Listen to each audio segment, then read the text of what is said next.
What's going on, guys, and welcome to episode 207 of the Tastecast, a weekly podcast where we talk about all things gaming. My name's Seth, and joining me, of course, today is Chevy. Chevy, been a little bit since we did a Tastecast. How you doing since then? And are you excited to talk about Elden Ring, Shadow of the Erdtree? We're going to be covering that.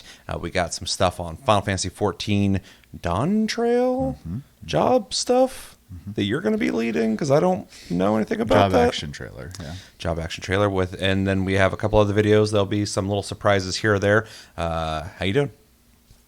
Doing pretty good. Been lazy all day today, so I'm kind of reflecting that and how much energy I have. But I'm awake, which is good compared to when we do our after work filming. Yeah, this is a little earlier than we typically film, so it's good for me, because a lot of times I'm like low energy and I feel good. So we'll see by the end of the episode how I feel. But yeah. I mean, mostly I'm doing pretty good. It's good to hear. I'm also doing good, except for the last 3 weeks. But this last week I've been having elbow problems because I was lifting too much in the gym, and it's finally starting to go away, which is good. Cool. But I'm also kind of worried I could get excited and start lifting again and re-aggravate it. So I'm trying to be patient, just let it do its thing. But the thing that kind of relates it to gaming is sitting in my chair like this when I'm holding a controller or holding a mouse and keyboard, having my arm kind of locked in a right angle will start to make it feel like achy, which is really annoying. I'll have to extend my arm. So if you see me doing that during this podcast, that's what I'm doing, because if it sits there for too long like that, it starts hurting. So I mean, fun note. You guys never see it. Obviously, the camera's not on my legs, but my left knee gets stiff constantly, and I straighten my leg out to try to make it pop. Yeah, this is a gaming podcast by older gamers for older gamers, but younger people are welcome, of course. A lot of my audience over on TikTok are younger gamers, and they watch here. But for anybody who's watching, who the fuck, what are you guys talking about? My back hurts, blah, blah, blah. Well, I mean, you're in your 40s, and I'm on my way. So that's something that just kind of comes up as you get older. But we still play games, and that's what we're here to talk about today. So Forever. True.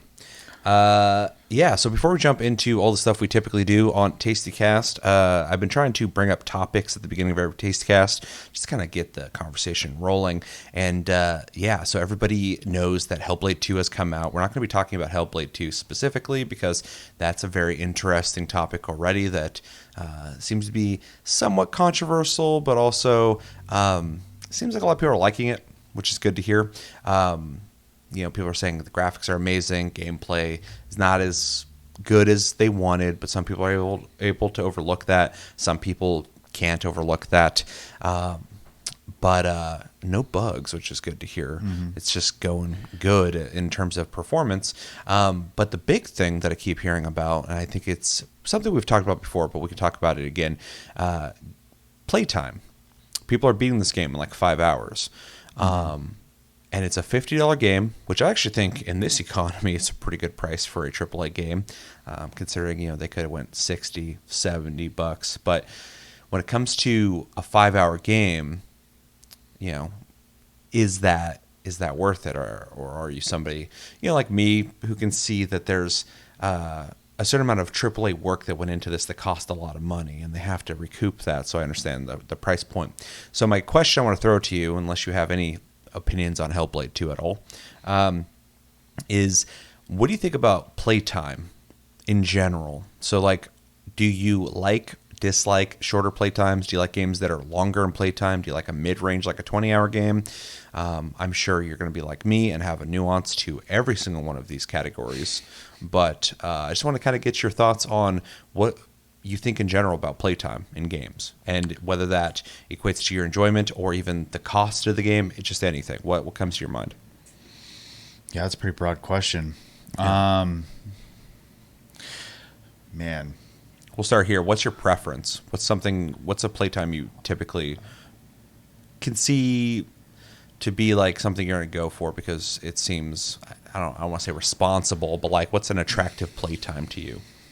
I don't even know if I can answer that question, to be honest. So, I mean, really what comes down to is the playtime is a factor of many factors when you're purchasing a game. I would also, just to kind of chime in on the topic as a whole, if you're the type to be concerned about that kind of stuff, don't buy games day one. Wait till people play it and take your money and make wiser purchases at that point. But that being said, I'm okay with short games. I'm okay with medium length games. I'm okay with long games. But there has to be a point to all three of those things. Like a short game can be really great if the experience within that time was worthwhile. I mean, we spend not as many people as they used to, but you spend like $10+ to go see a movie in a theater, and that's 2 hours, like at most, a lot of times. Sometimes you get a long movie, but like, and that's it. So you're done. Versus like, in this case, you're spending $50, for 5 hours, probably pretty comparable price wise. But how is the experience? And for every person, that's going to be different. Like if you don't like cinematic movie style games where, there isn't necessarily a lot of like side stuff to do, probably should have checked that before you bought it. For me, I don't mind that kind of stuff. I don't know. It's tricky. Just like, so as a different example, as a long game, Final Fantasy VII Rebirth, I like the game a lot, but I do think there's a lot of fat that could have been cut in that game to make it a little shorter, to be honest. Luckily, a lot of it's optional fat. It is. That was lacking in the first game. So it's definitely an answer to that criticism. But even where I've played too, I can see that they did, I don't want to say bloat because that sounds negative, but they did pack it full of activity to give people something to do if they want more from it than just the story, which I do appreciate. But if you are doing a lot of it, it's a hefty game. Mm-hmm. Well, and like the side quest stuff, I love it. The map activities are constantly repetitive and abundant. So I do think that could have been trimmed a little bit. That doesn't mean I dislike the game, but I do think it could have been a little shorter. For completionists, obviously, you can choose not to do it. I'm just doing everything because that's how I am when it comes to JRPGs usually. So yeah, it really varies. I mean, I have played short games that I was mad about in the past, and I think a good example of that is Star Wars. Shoot, what was it called? The one with the Vader's Apprentice. Oh, Force Unleashed. Played Force Unleashed. I was like, what Star Wars day game did you one? play? I bought that game. Yeah. And I beat it that same day, and I was really upset because I like the experience, the time, the whole package did not feel worth. Mm-hmm. I think it was $60 price tag for the game. So, but that was me buying day one. That was partially my fault. So yeah, I'm sure there are plenty of people who love that game, and probably a lot think of it's people crazy that I didn't have a good experience in comparison to my money I spent on it. So yeah, I wasn't a big fan of it either. Felt a little too hack and slashy. It was fine, but it was short, and I didn't think it was amazing. It was fine, but I don't think it was $60 when it came out personally. So I mean, that's an example of a time I wish I would have waited, or to buy it, or even to just to see what people said about it and maybe not bought it. So, but I mean, that's pretty much the way I feel about it. So. Yeah, I don't necessarily have a rule set to it. I know some people have like these ideas of rules that I feel like they're probably breaking often, but a lot of people are like, oh, it needs to be this long, otherwise it's not worth this amount of money. But that all that tells me is, for you as a gamer personally, because there's no right answer to this question. All that tells me is you value and prioritize the amount of time you get to spend with something you spent money on, right? That's not necessarily my point of view. I could spend $70 if we're talking about standard prices. If you're more comfortable saying $60, I could see spending $60 on a 5-hour game. I could see spending $60 on a 120+ hour game. It just depends on what the experience there was. Now, I typically don't want to spend full price for a 5-hour game unless there's replayability. Then there's no issue. But is it an experience I can only get with that game? There's a value to that. So I'm typically more attracted when it comes to a game that does have an ending, whether it's New Game Plus, replayability, stuff like that. But if it does have an ending, 20 hours is typically pretty reasonable to me. And I actually like a 10-hour game. I don't want every game to be like that, but I like a game that I can just kind of beat and be done with, especially if it's story-driven and they can tell a complete story in 10 hours. I think you can do really great things in 10 to 20 hours in a game because you don't have enough time to really bloat it up. And you can get a story told really well in that amount of time. So that's where I typically am attracted to, unless I'm playing an endless game. That doesn't really go into this question at all because I'm playing the finals. I'm almost at 200 hours in that. I can see myself playing that forever. That's not part of the value of that game. The game's value makes me play it as much as I do. So that's kind of out of the equation. Or like, Deep Rock Galactic. I'm going to play that forever until it disappears. It's not part of the equation. But if I'm buying like a AAA game or even, AA game, indie game, 10, 20 is good. 5 hours is fine. I don't mind a quick, just kind of banging out game. I've played plenty of them. And if it's a good game, I kind of appreciate that I don't have to spend a bunch of time with this game. Now, that might sound crazy to somebody who values the amount of time they can put into a game. Because they're like, well, what are you even doing with it? If the experience was good enough, I like just getting in, getting out with the game, especially as I've gotten older. And this has been interesting to watch, too. For the longest time, the majority of the conversation I've heard in my life has always valued the longer games as the more valuable game.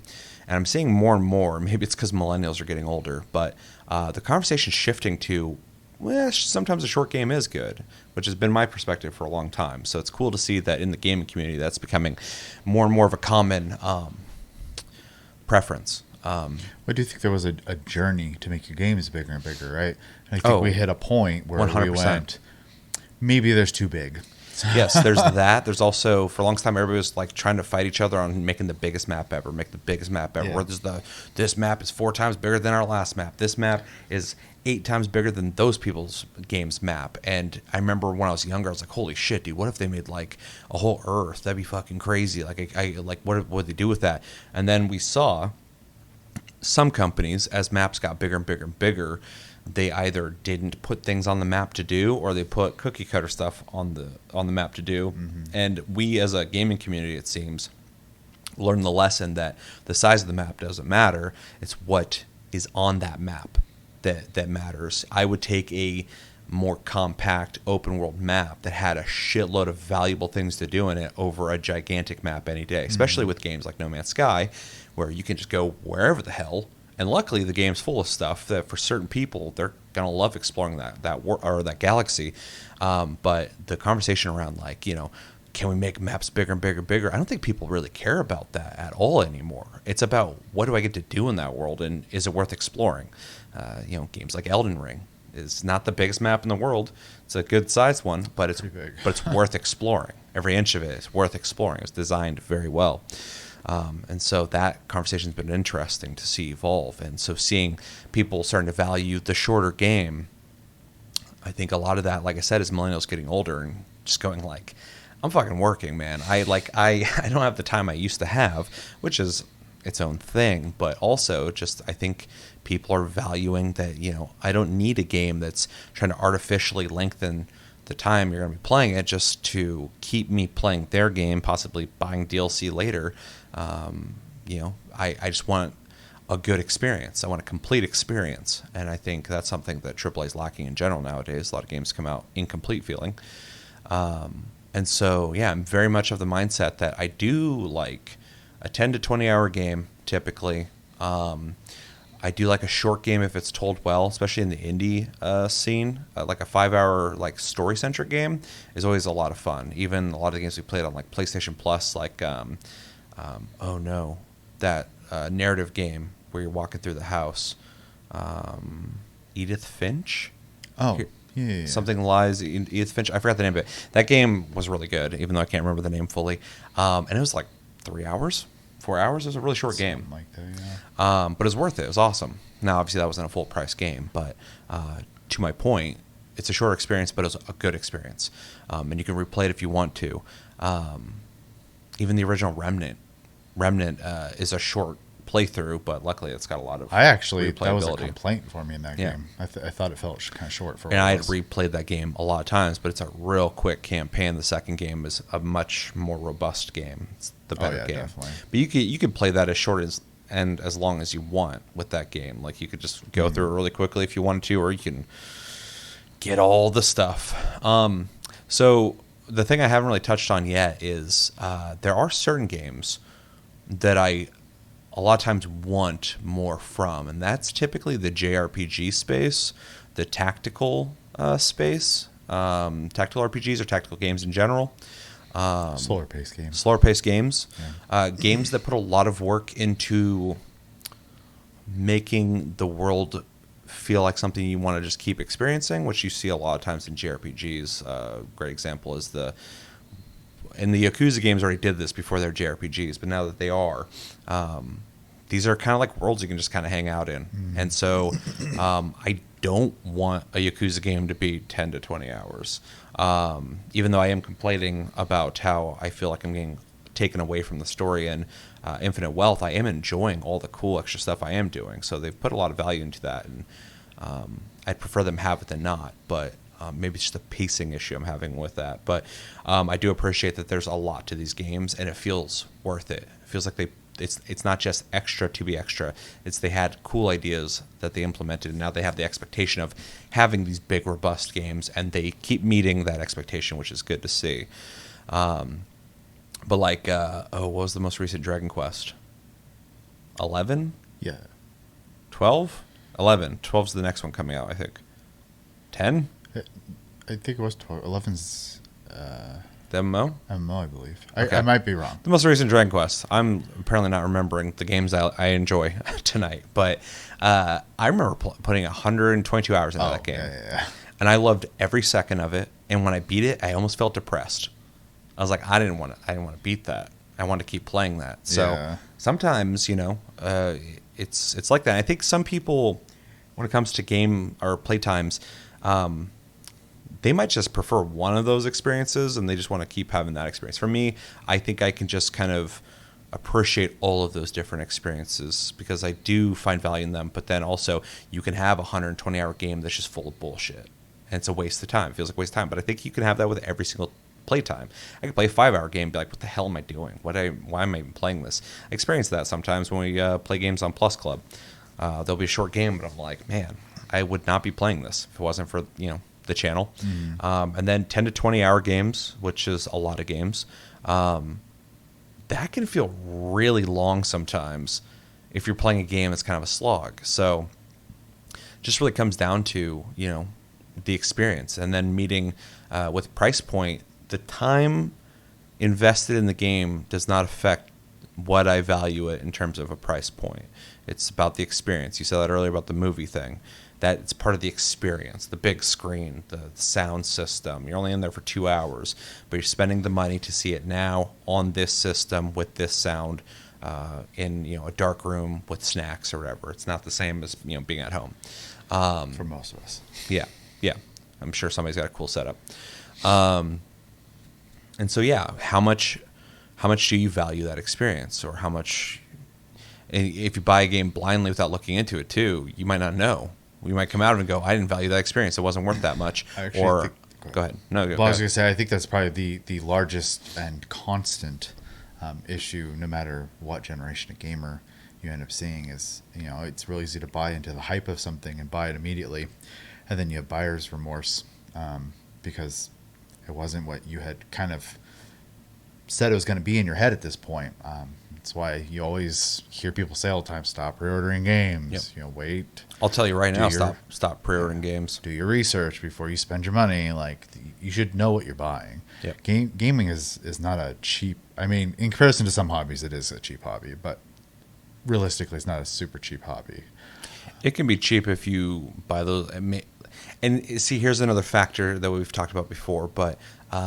somebody who might have not a whole lot of money, which is fine, may want, when they do spend that full price, to get something they're going to get a lot out of. Yeah. So, but again, if the experience sucks and they didn't do the research, they're going to be disappointed. It's going to hit harder because they spent that money on something that is an Ubisoft game or something. There's like, For sure. fuck, they did this again. Well, they're going to want something like, it's only on my head because of, when we get to it, obviously, but Stardew Valley, is one of those games you can just like play and come back to a few years later and play again. Animal Crossing is a game like that.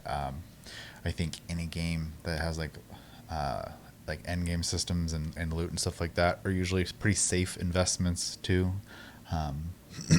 But I don't want it personally. Obviously, I don't want every game to be that. Sometimes I just want an experience. But yeah, speaking from the bang for your buck, you just gotta make sure. And I can understand, like, even in that space, you might buy into something, thinking it's gonna be super popular, and everyone bails from it, and you're kind of stuck with it now. So yeah, it's tricky. But I think that's. I mean, again, we've talked about this a lot in other episodes in different ways, but Helldivers 2 is a really good example of like. It's a more popular term now, but like a AA game, not quite indie, not quite AAA, but has some budget, but it's not like a full-on AAA game, not full price because they know what it is, but offers a lot. Yeah. And so that's one of the reasons that games like that, if you just make a solid game gameplay wise, and that game does look really good too, but if you just make a game that's like fun and solid and sell it for like $20, $30. You're gonna get a lot of people buying it because the fee for entry is not as high. It's not as big of a hit to them, and if they get a lot of hours out of it, it's win-win. Yeah, I mean, I can even use Final Fantasy 14 as an example. You can play the majority of the game without spending a dime. They like give the game away basically, except for like the last 2 expansions. You have to, if you want to continue on, but there's no restriction on the content you're given. So I think that's how most should operate nowadays. Yeah, I mean, it's a great value. And then if you do get to the point where you can spend the money, your character's there. So you just lose your free to play status after that. But yeah, $15 a month or $12, $13 a month or whatever is a little more manageable than a $60 game, for example. So MMOs in that regard are good value as well, but they need to be good as well. That's why you see a lot of MMO players get really up in arms when a bad patch or expansion comes out. So sure. Also, there's more time investment in a game like that, and so when they do something that negatively impacts you after you've spent so much time playing this game, it's going to hit harder. You're gonna go, no, I loved this game. What are you doing? Like, why are you making it worse? Why are you making it bad? Which is its own subjective thing. But I mean, at this point, I have like almost 200 hours in the finals, which isn't a lot, but it's plenty, especially for me. And I've spent plenty of money into that game because I like it so much that anytime they start talking about things they want to balance or patches or stuff like that, I'm like, okay, but don't get too crazy. I see people going like, oh, they need to add all this crazy shit. I'm like, no, don't add that at all. Don't ruin this for me. Like I'm locked in. I'm enjoying it right now. Like, so with MMOs, it's even a bigger deal because you've already spent the time. You want to keep spending more time with it, and they could make that experience not very fun for you if they make some bad decisions. So, but that is. A whole different thing with the endless game scenario, basically. I just thought it would be an interesting thing to talk about in terms of playtime because I saw a lot of people, when they weren't talking about specific things with Hellblade, one conversation I kept seeing popping up over and over again was, it's a 5-hour game, it's not worth it. Yeah, I caught that. In fact, the only 2 things I even heard about the game at all was that it was like 5.5-ish hours. Yeah. And a lot of people and that it was $50. Yeah. And then the other side of that was I saw the review scores and they seemed good. So some of them were lower than people wanted or expected, and then some of them were like right where I thought they'd be. So it's just I wouldn't say it's like mixed. It's just like medium high grades, which I kind of expected anyway because this is like I expected it to be a shorter game, a story based game. They said it was going to be short. A more art house game. They said it was going to be a little longer than it was. But. Yeah. And I know those specific kinds of games don't resonate for everybody. For sure. unless you're locked into the Xbox ecosystem and you're waiting for the next big exciting game. I get that part, and that you saw people on both sides waiting for the next big Xbox game, either being upset with Hellblade 2 or really defending it.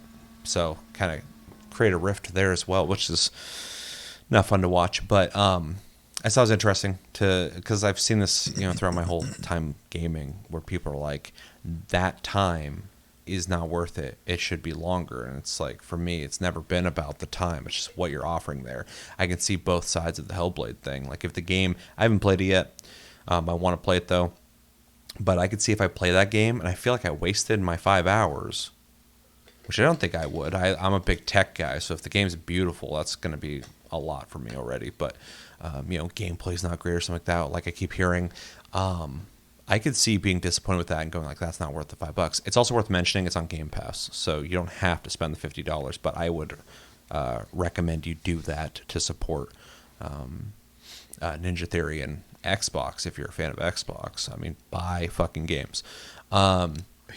But I could see people being upset with that, but also I could see if like you really like Ninja Theory, you really like what they did with the first game, you really think this is a solid sequel, you think the experience was stellar, like, the graphics were amazing, the performances were so good, the music was really good, gameplay wasn't as good as you were hoping for. Maybe you liked it, I don't know, I haven't heard a lot of that, but just the other things hit where you really wanted them to be the big AAA game you're waiting for.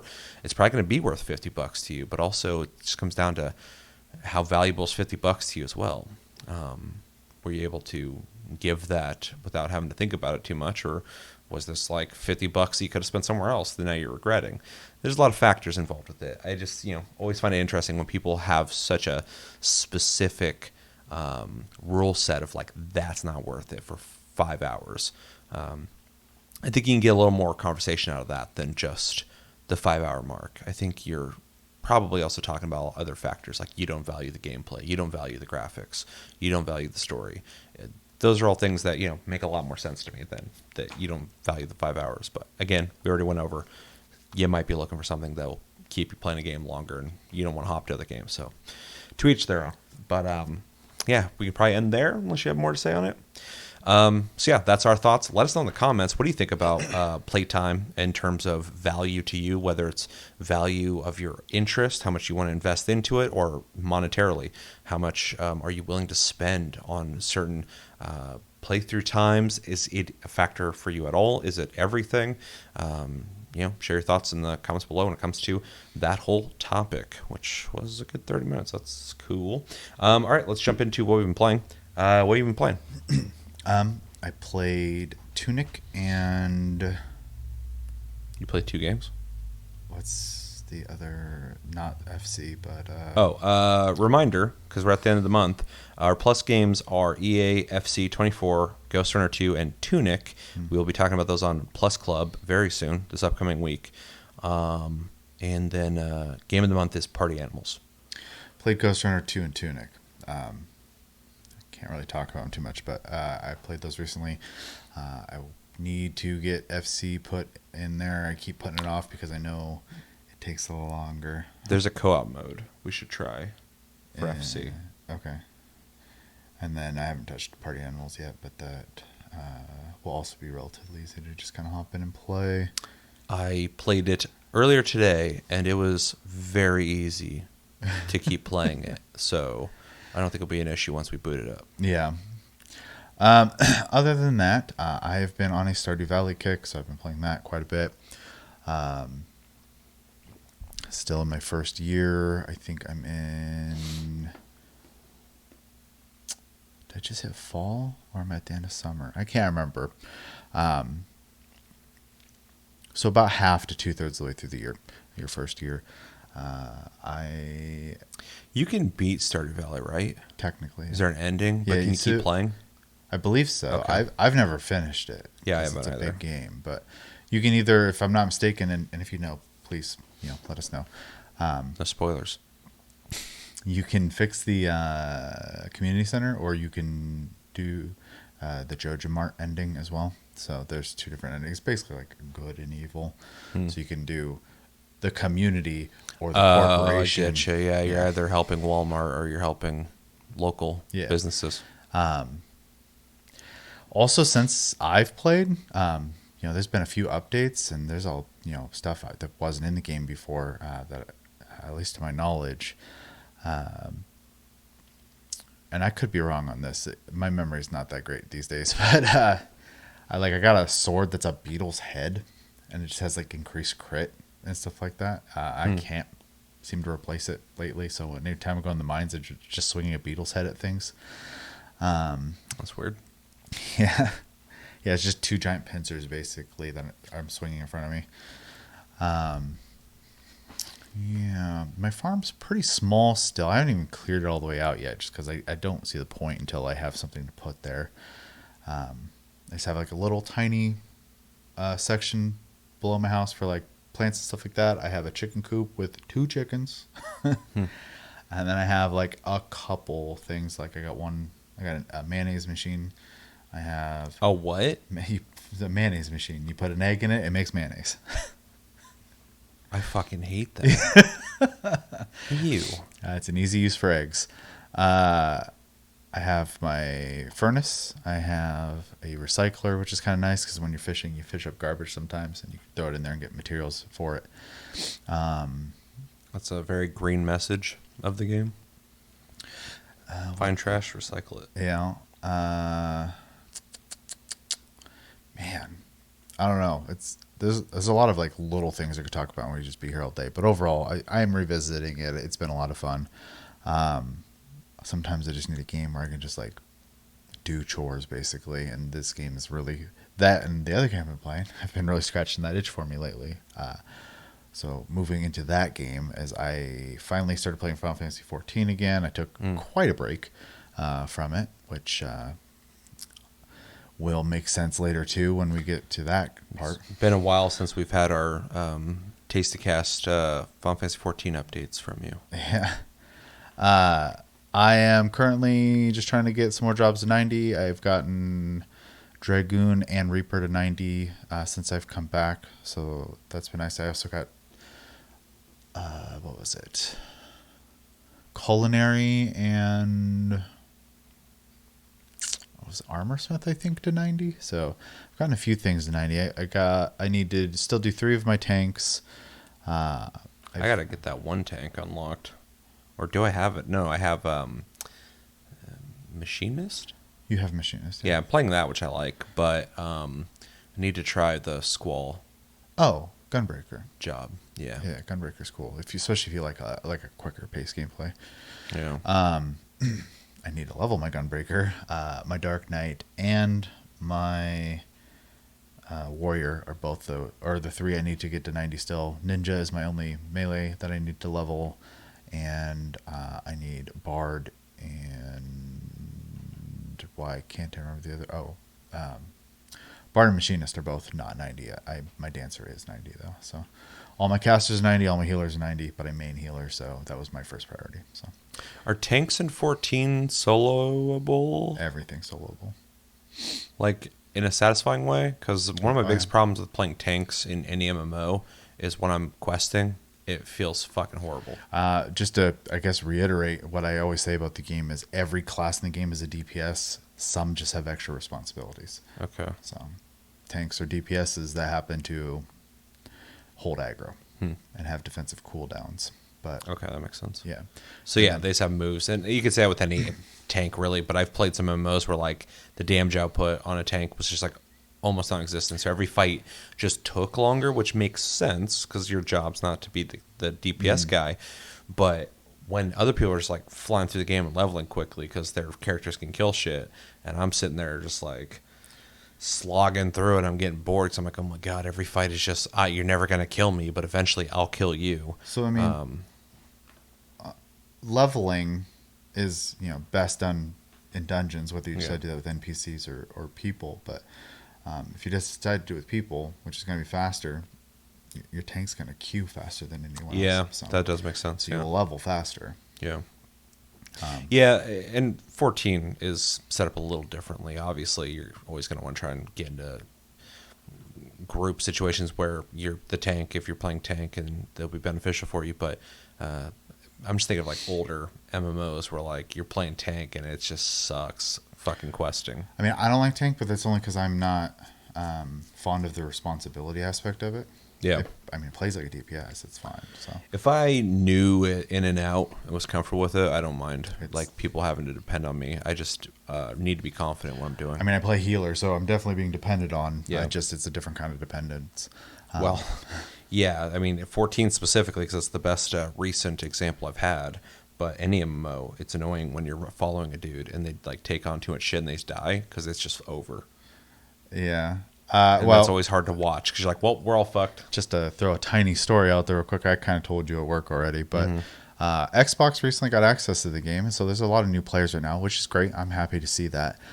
There's also a lot of returning players because in like 2 weeks, I think, Dawntrail comes out.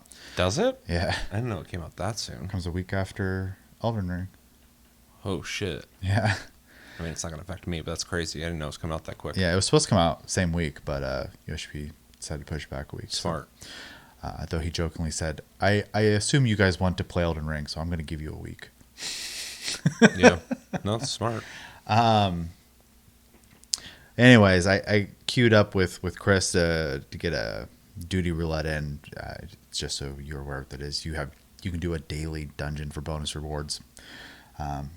So we were doing that to get some extra currency, and I had a tank who was new and a DPS that was a returned player, and you could tell because they have little plants above their heads. New players have a sprout, we call it, and returners have a flower.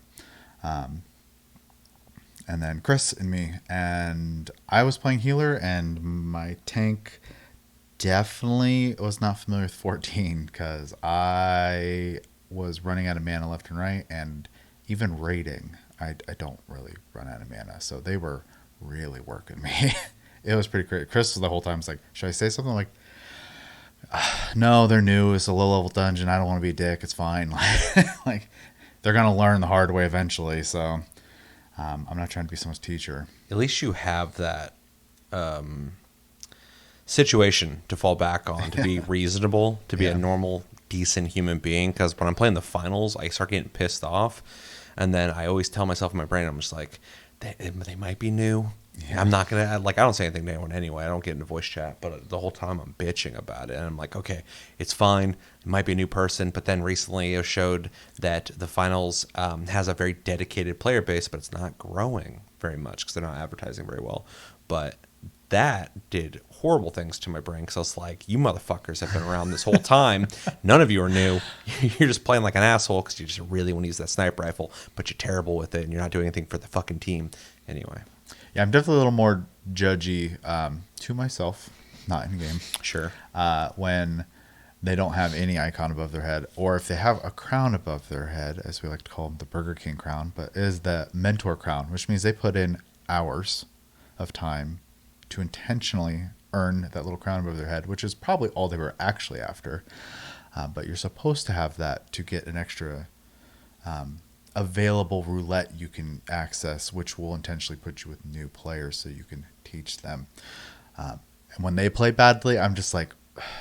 That would bother the shit out of me if somebody is like, I'm going to teach people how to play and they don't play well, because I'd be like, why are you doing that? Yeah, it's annoying. It's a system I actually think they should take out of the game.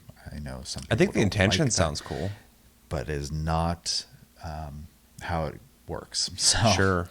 So I think they should just get rid of it because it has proven for years now to just be an aesthetic thing for people only. So there are people though who like do everything in a game and then they're bored and they just want to do stuff with people, and so some of those people might not be good mentors, but there's like, oh, I'll help new people. But so, and I agree with that, but you'll notice that people without crowns are willing to help people. So the crown doesn't make that happen. Yeah, I just assumed that the crown, because you said it gives them a new roulette wheel or whatever to join. Yeah. So that gives them more opportunities to play with people, and they might have an ego thing in their head where like, I'm helping the new people by carrying them. Because some people have that mentality, like, I'm going to carry these new people, as opposed to actually making sure they understand the game, being there for when they don't understand something to help them with that. Some people are going to have the more mentor mentality, and some people are going to be like, I'm going to help the new people because I'm bored. Yeah, I mean, I'm pretty good about. I'll throw out just like a suggestion real quick. Hey, just in case you don't know, such and such, and depending on how they respond, I'll shut up because I'm not trying to get kicked for harassment. Anytime I join a dungeon in that game, or whatever the hell we're doing, I don't know anything about it. So if you ever want to just type in and be like, this guy doesn't know shit, fucking, it's true. Well, so that's actually pretty common in the game, though, which is refreshing, to be honest, because I've played a bunch of MMOs, and it's not usually the reception isn't like, oh, they're new, be nice to them. But like, I came back and I tidied up the story just so I was caught up for the expansion, and there is a fight that's connected to your weapon that I had to do, and I haven't played in a while. I was like, I don't want to warm up on a brand new fight, so I did a couple NPC dungeons, and then I came back and I did that. And the one thing I always do is my first time, I immediately go, hi, first time. And then people just go, okay. Yeah, and I see that in a lot of stuff, but 14 definitely, I've seen it the most in out of any online game. People are really quick to be like, hey, I haven't done this in a while. Even like in ESO, though, I'd see people come in and be like, I haven't played this in like 3 years. And be like, oh, it's cool. But 14 definitely has like a heavy emphasis on people trying to communicate if they're going to need assistance, basically, which is good to see. And you're going to run into assholes in any online game. But for the most part, I even like, stuff that I haven't done in a while. I queued up for an older raid the other day, and I was like, I haven't done this in a long time, so we'll see how much I remember. And people were like, it's all right, I don't remember it either. So, yeah. And so we just, I'd prefer if I'm going into something where it's going to be heavily team-oriented, knowing that somebody's going to have some shortcomings, so we can work with that, as opposed to going in there and no one says shit, and then you find out, like, why are they doing that? Yeah. And they're not saying anything, because now you're, like, guessing, or, like, do they know what the fuck they're doing? Are they not paying attention? Like, what's going on? And it kind of throws everything off. Like, yeah, I much prefer somebody to come in and say something than just play and not say shit. Yeah, for sure. Yeah, social anxiety, too, I get that. Some people are freaked out talking to people. Oh, definitely. So, even in text, so. Yeah, I probably don't say a whole lot to people just because I generally don't. It's not even necessarily an anxiety thing. I just don't want to talk to anyone. Sure. But I will speak if I have to in MMOs typically. But anyways, yeah, I've been playing that. I'm trying to knock some stuff out. Trying to get to everything to 90 before the expansion comes out. I don't know if I'll be able to do it, though I've made pretty good progress so far. We'll see how it goes. Yeah, and I'm looking forward to. I'm not necessarily too excited for the 2 new jobs, but I'm excited for the additions I might get for my job. I main White Mage, in case anyone is curious. So, used to do Dragoon, then Samurai, and now White Mage. So, only because I started raiding, no one wanted to heal. I tried to be flexible and just fill the slot, and then I realized I had, I was finding enjoyment out of it, and so I just stuck with it. So, it's good. It's better than you getting locked into it because nobody else will do it. Yeah, for sure. Yeah. Have I played anything else? I don't think that I have. I did just buy a game. I can't remember the name of it. It was on sale yesterday. But it's another Harvest Moon, Stardew Valley type of game. Okay. But it had a bunch of DLCs and it all together for $25. I was like, yeah, I'll just pick it up. I wish I could remember the name of it though. I can't even think of one right now. Yeah. Is it like a top-down 2D one? Mm-hmm. Okay. Yeah, I'm not sure. Yeah, I can't remember it either, unfortunately, which is super helpful for the show, I'm sure. But I have it. I probably won't play it anytime soon, though. I just picked it up because the price was right.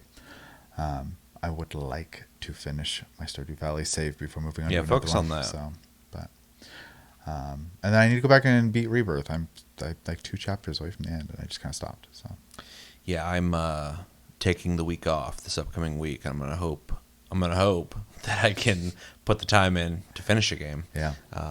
Because it's always the end of the year when I start trying to buckle down and knock out games. So we do our game of the year discussion, and I would like to. And so far, I've been doing a pretty good job this year, better than I've done past years. But I haven't beaten anything in a couple month, and I need to get on top of that. I got a couple games I need to finish, so they don't all stack up.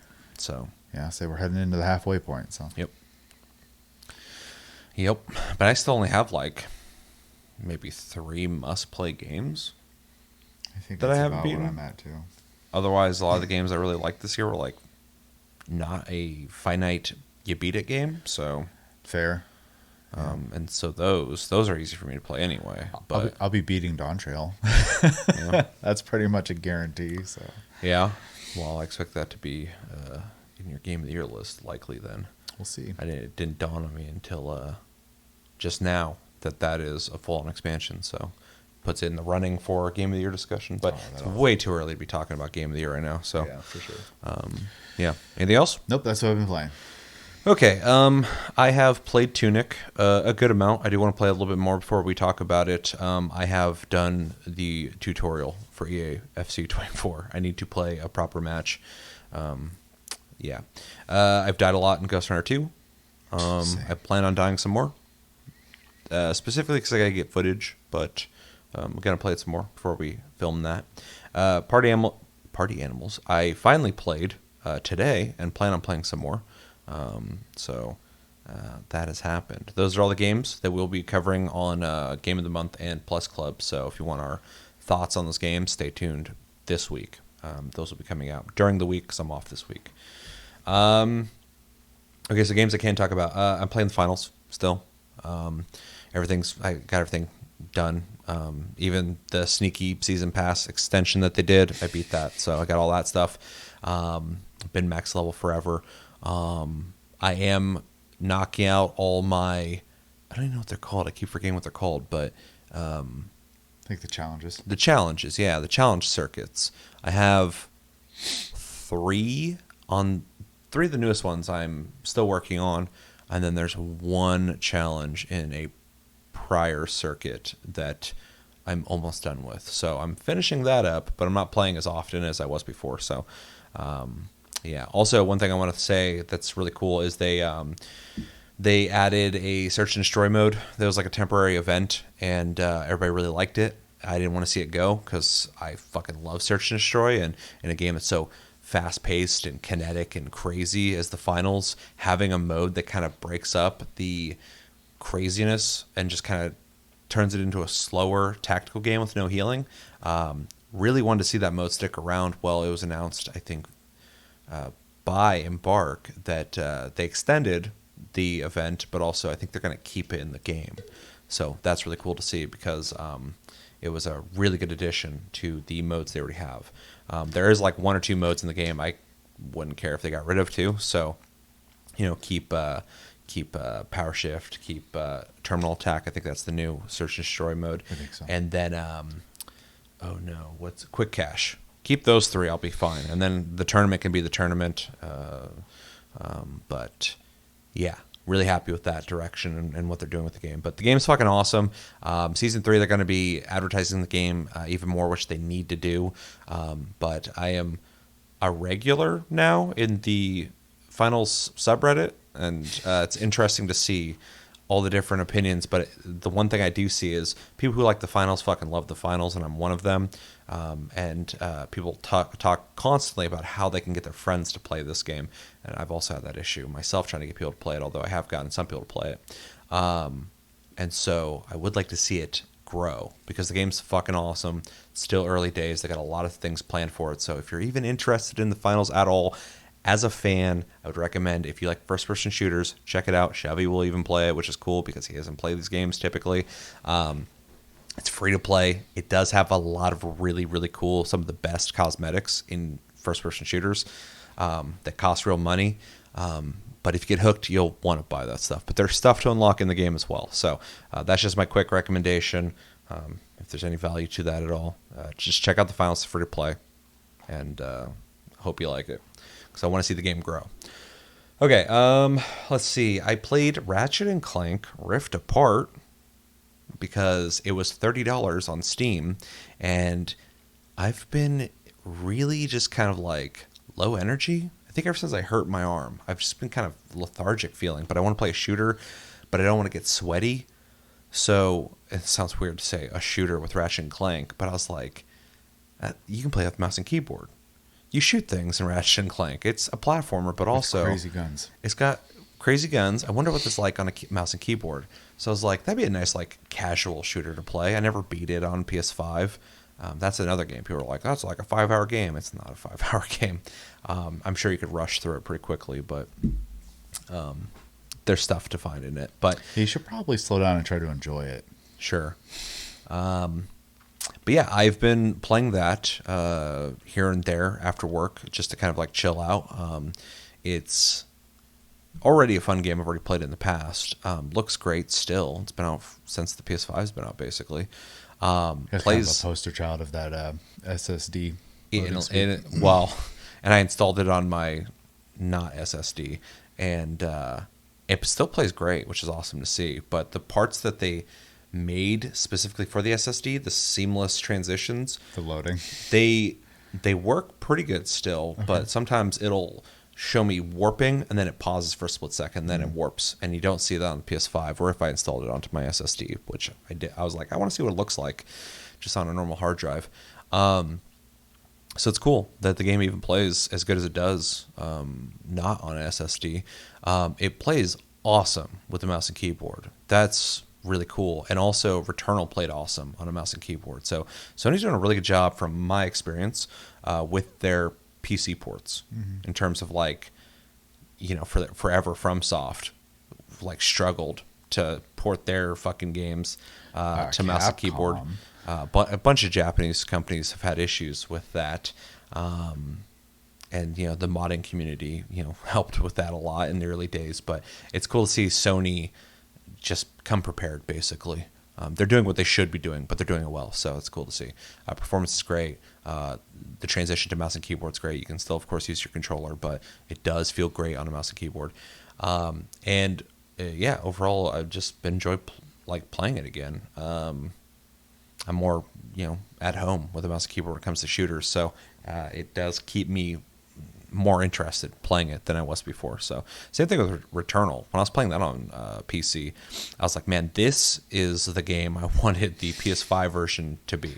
Because I'd be playing with the controller. I'm like, this game's so fast paced. It'd be so good with a fucking mouse. And it is. So similar here. Although the game feels a little too easy on normal with the mouse and keyboard, so maybe I should turn the difficulty up. The game's not supposed to be challenging, but it's not. The enemies don't stand a chance against me but it's still fun to use all the crazy weapons and stuff. So, and the exploration's fun. But I mean, you're just taking them out the same way you take out things in like a Dynasty Warriors game. It's not meant to be hard. It's just supposed to be. That's pretty similar. You're just supposed to be having fun. Yeah.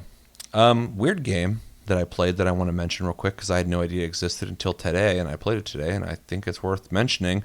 Warhammer 40K Speed Freaks is a Twisted Metal Warhammer game that I did not know existed, but right now there is a Warhammer sale on Steam. There's a bunch of weird sales right now on Steam. It's crazy. Yeah, this one's a Warhammer one, and I was like, oh shit, what games should I pick up? And or maybe DLCs or something for the Warhammer games I do play. And of course, Warhammer is notorious for licensing their game out to anybody who's willing to make a video game, which I love that they do that. But with that, you get the high qualities, and then you get the not very high quality games, and so it's always kind of a gamble. But luckily, we're seeing more and more Warhammer games come out that people are just loving. So that strategy seems to be working.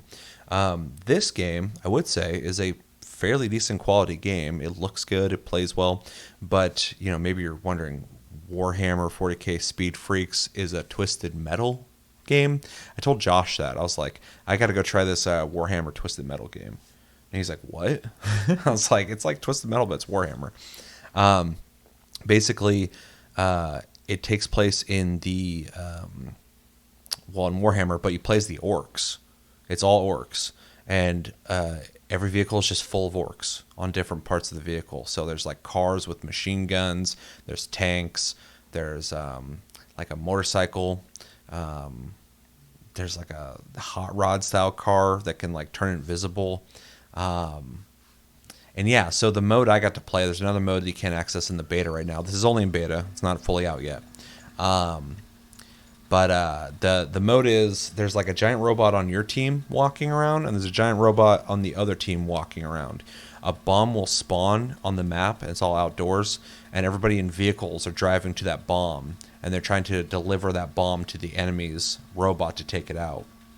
The robot, I think, can defend itself, because I saw at one point a guy driving towards it, and it like lifted it and did something with it, which was interesting. I also think there's NPC cars driving around. It's like Titanfall.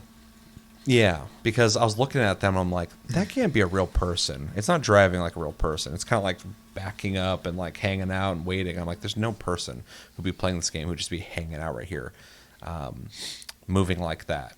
So I think there's NPCs. I think there's AI players hanging out with the objective, which is kind of interesting. Kind of just allows everybody to just go and get after the bomb. But yeah, it's kind of a crazy game. It's super fast paced. Kind of reminds me of Tribes, which is weird, but I also fucking love Tribes, so that's a good thing. Some of the vehicles can like launch themselves, so they can jump. Most of them have a boost. All of them, if you hold shift, you can drive faster, which is cool. You're using NOS though, so it runs out. But some of them, if you hit F, you'll get like a big boost, and you'll like fly and you can ram into people. Some of the vehicles have, like I said, machine guns. Some of them can drop mines. One of them can put like a bunch of, I don't know if it's like tar or smoke or something like that, but a bunch of black stuff flies out behind them and you can't really see them anymore. Okay. There's a vehicle that goes invisible, but it's I don't know the lore, but it's not going invisible. It's going into like another dimension. You're driving, and when you hit the button, the whole world just changes. Everything looks crazy, and you're just like driving through this, but in the real world, like you can barely see them. So it's like they're interdimensional, which is kind of cool take. There's a motorcycle I haven't unlocked yet, but it has basically like a grappling hook that can attach to vehicles and slow them down so you can catch up to them and start shooting them. That's really fucking annoying. I was driving, I was like, why am I stopping? And then Josh was like, oh, there's a thing hooked on the back of your car. And I was like, oh shit. And it's just unloading on me. So I was like, okay, that's kind of interesting. There's a giant tank that drives really slow, but it basically has your typical tank round, but then a machine gun that only shoots from the front, but it has 3 guns, one in the center and one on each side, and they shoot like out all at once. So you want to get people positioned in front of you to hit them. But then it has, I think it's one of its specials is you shoot a missile that an orc is riding, and you take control of the missile. So you'll be driving, you launch that, and all of a sudden you're behind that missile and you're controlling it. It's kind of like sluggish the way it moves, because obviously you don't want to be able to just pinpoint accurate, hit people whenever you want. But it's got a lot of character that you're even like having a guy riding it. So yeah, it's a neat little game. It's currently in beta on Steam, so if you want to check it out, I would definitely recommend it if you like Warhammer. But also, if you're like missing car combat games, this is more than a competent one. Like I was at first like, oh, they're probably just trying to get some sales because people probably want a Twisted Metal. But then I played it and I was like, no, this feels good. Especially I was playing mouse and keyboard. And it felt good. So I was like, that's pretty cool. Yeah. So I don't know if it's going to come out to console, but I hope it does. Maybe it is on console right now. I don't know. Let me know in the comments. I'm playing on Steam, so I have no idea. But yeah, I'll probably pick it up when it comes out. It's pretty neat. So last game I played was XDefiant. If you guys forgot about that game, it is the COD killer from Ubisoft. After Ubisoft has canceled a bunch of their free-to-play online projects. Recently, The Division Heartland, they canceled that, which I was actually kind of interested in trying. And then before that, the Ghost Recon Battle Royale that I was not interested in. This has finally come out, so it didn't get canceled. That's good. But basically, it's there to rival Call of Duty. It looks and plays like Call of Duty. It's very similar. I played on PC and I played it on PS5, and I'm glad I played it on both because it plays like shit on my PC and a lot of people's PCs. My computer's fine in terms of like being able to run a game like this, and even on like the low setting, it never looked like it was playing at 60 frames per second, so it just kind of looked gross moving around. It felt like an Ubisoft game. A lot of Ubisoft games have this like sluggish feeling. It might be that Snowdrop engine that they use, but they always just feel kind of sluggish, which sucks. For everything. Except for Far Cry. Far Cry never feels sluggish, so I don't know what engine that's on, but they did a good job with those games in terms of like being a first-person shooter. But yeah, feels like shit. Also, hit registration is horrendous. I felt like I was shooting people directly and I wasn't hitting them constantly. Also, balance sucks because certain weapons will kill in like 1 to 2 shots, and then machine guns, you just unload, nothing happens. But a lot of times I'm not even hitting what I'm shooting directly at, and I was like, maybe it's lag on my side, maybe I'm actually missing, and I'm just not being realistic with myself. But I watched a bunch of videos, including one of a dude chasing after somebody and shooting him, and everybody can watch it. He's shooting the dude directly in his back, and he's not getting any hit registry. Nothing's hitting. And he's laughing, and he's following the guy around a corner, and he keeps shooting him. And the guy doesn't even notice, and he's still laughing. He's like, what the fuck, dude? What is going on? Right. And then he runs into the building after him, shooting him. The guy turns around and kills him. And yeah, he didn't hit him at all, ever. And I'm like, okay, thank you. Like, I'm so glad somebody, not only were people talking about this, but somebody like showed it. So like, you know, there's an example at least. If someone's like, well, I'm getting hits, it happens. And it's one of the most annoying things that could ever happen in a first-person shooter that's trying to be competitive is that you can't hit people. It's fucking crazy. So outside of that, if it does work well, which it does on PS5, we'll get into that in a sec, the ideas behind it are not super exciting. So basically, you have your run-of-the-mill COD style game modes. You also have the Overwatch escort mode, but whatever you expect, like domination, whatever, is in the game, basically. There's 2 teams fighting against each other in pretty small arenas, similar to COD. And it has this like factions thing where they take all the factions from like different Ubisoft properties, like, you know, Third Echelon and like other people. So you have like a Splinter Cell faction, you have like a Division faction, and they all basically look different, but they have their own abilities. And so this is something that kind of differentiates it from COD, except for maybe Black Ops 3 and 4. But yeah, so everybody has an ability. Some people can drop like a shield, some people can like heal, some people can, you know, turn invisible and shit like that. Not super compelling, but it feels a little different than COD in that regard. Not a whole lot of guns. There's like an assault rifle, there's an SMG, there's a sniper rifle, there's a carbine, there's a shotgun that nobody uses. Yeah, basic stuff. There is attachments, I'm glad to see, that you can unlock for your weapon as it levels, but I hear progression is very slow. I put a couple hours into the game and I got to like level 5 or something. I don't remember. That seems to be a common problem with shooters when they come out. Well, free to play too, because they want to incentivize you to spend money on things. But then it just feels like shit, and then I don't want to play it. So it's a hard lesson for them to learn, unless people just don't care and they'll spend the money anyway. But speaking of spending money, holy shit, I love the finals. Because I was playing this game and I was looking at the cosmetics. It's like, here's the season pass, all the cosmetics you can unlock, and it's like everyone's got like a fucking spiky shouldered jean jacket vest on with like a purple mohawk and like boots, but also tactical gear, neon green goggles, and it's just like just typical Ubisoft shit. But like the graphics aren't even that great in the game, so like it just looks like it would appeal to like a fucking 12-year-old. Like a 12-year-old's like, fuck yeah, those colors are cool.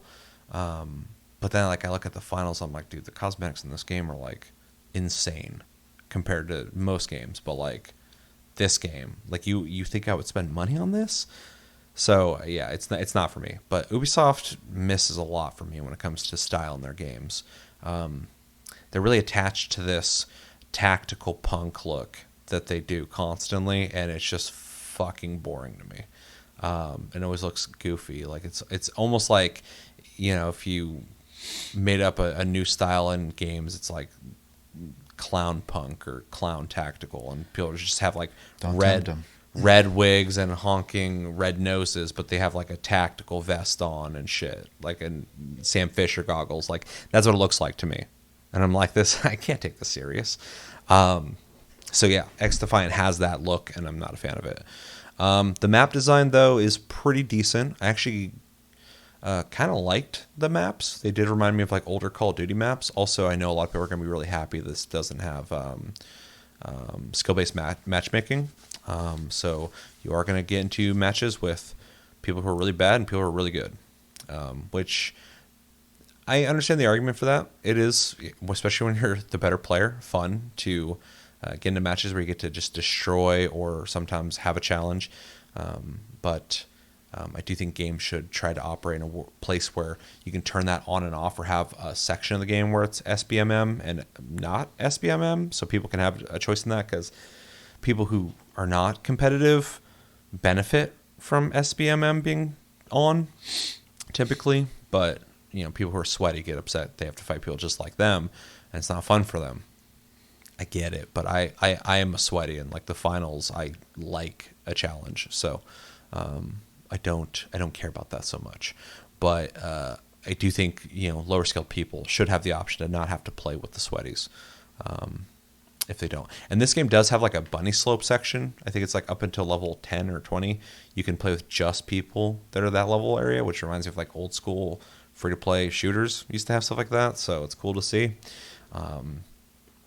So limited guns, limited gadgets, cosmetics I'm not a fan of. Maps are pretty decent.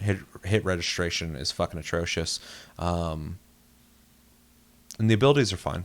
They're fine enough, but I'm not like in love with them. So yeah, I'm not a huge fan of the game. But I played it on PS5, and that's where you should be playing that fucking game. That game is made for console. The aim assist is insane. You look at somebody and you hit aim and you just lock onto them. It's crazy. It's almost like auto aim, and they have options to change certain things for the aim assist. That there's videos of people going like, okay, turn these options on to get the stickiest aim assist you can, and I'm like, that's weird that you can have options for the aim assist. You're like fine tuning it. I'm sure there's a benefit to that somewhere, but it seems weird that they're making aim assist better. Like, I don't know. It does bring up the question of like, is this auto aim? Because aim assist has been around for a long time, and I think you need it in consoles for sure. Because a game without aim assist feels horrible on console. But this aim assist does feel closer to like Grand Theft Auto, just locking onto people and shooting them, or like Red Dead Redemption. Sounds dumb to me. So it's weird. But I was murdering the fuck out of people on PS5. I was playing way better than on PC. I didn't have hit registration problems. I was locking onto people and I was shooting them. And it just clicked really well on controller. So I think they really made like a good free-to-play, console-oriented, COD alternative. So I'll be really curious to see where it goes moving forward, and if there's going to be a market for it. I don't think I will be part of that market, but if they add more stuff to it, which I'm sure they will, and make it more enticing for me to play, and they fix it for PC, for me at least. I know not everybody's having the issue, but a lot of people are. Maybe I'd come back, but for me, it's not a hard recommendation at all. But it's free, so check it out. I'll give you that. But it's not for me. Do you want to play XDefiant? No. Do you like the name? I'm impartial to the name. I hate it. I think it's stupid. It's a name. Yeah. Well, I guess you won't forget it, but I will. It's just you hear the word XDefiant, you look at like the style, and it's like, okay, that's for 14-year-olds. I get it. Yeah, I think that's everything I've been playing. Anything else? I don't think so. Anything you're planning on playing? I mean, I got a ton of stuff I want to play, but plan on playing? I'm planning unsuccessfully so far to beat Rebirth, to be ready for Dawntrail, and to hopefully start one of the other games I've bought. I also need to beat Dragon's Dogma 2. I said it last time as well, but I need to finish one of the the other games I've started at this point. So yeah, I want to. I mean, I'm gonna be playing the finals, but I want to put more time into Infinite Wealth. I'm in a really interesting part of that game right now, so I want to play it more. Now that my back's feeling better, I need to play more DDR. Maybe I'll try and get back into that this week. And yeah, I don't know. It's hard for me to say what games I plan on playing because I'm going to check the Steam store every day. And so if something looks interesting, I'll buy it. So I mean, I did that yesterday, but I usually don't. yeah, I do it every fucking day. And Steam always has something new. There's always new games. Like, it's bad in general, but like on PC, like you guys, if you're not on PC, you don't know, man. Like, there's always new games to play. So yeah, with that, let us know in the comments, what games have you guys been playing? What games do you plan on playing? And what games do you recommend? Also, if you are playing or have played XDefiant, let me know your opinions. Of course, if you don't agree with me, that's completely fine. We can talk about it. I have no interest in changing your mind or have my mind changed. So if you like it, tell me what you like about it. If you don't like it, or if you're somewhere in between, let me know. It's a brand new, fresh game, so I'm really interested to hear what people are saying about it. And yeah, have you played Warhammer 40k Speed Freaks? Have you heard of that game? I have never heard of it, and I played it, and I was like, this is kind of cool. So doing my small part here and trying to spread the word on that game. Also play the finals. Just fucking do it. Yeah, I think that's everything. All right, so we got some videos to watch. Some of them are pretty big, so we'll get there when we get there. But the first video we're going to be watching is for a game called Kingmakers. This is the Wreak Havoc trailer. And yeah, this is going to show off more of Kingmakers. You might not be familiar with Kingmakers.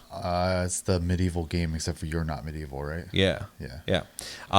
This is a game where you play as a dude who I think is going back in time. You have like machine guns and helicopters and shit, but it's during like medieval warfare. So you get to live the experience that I think a lot of people have always been curious about. Like, what would happen if you went back to like a medieval war, but you had like a machine gun or something? As long as you got a clip, you're good to go. Yeah, once you're out of ammo, you're fucked though. Yeah. I mean, people always say that shit. I'm like, you better have a backpack full of ammo, man, because full of fucking ammo. Eventually, you're gonna get taken out.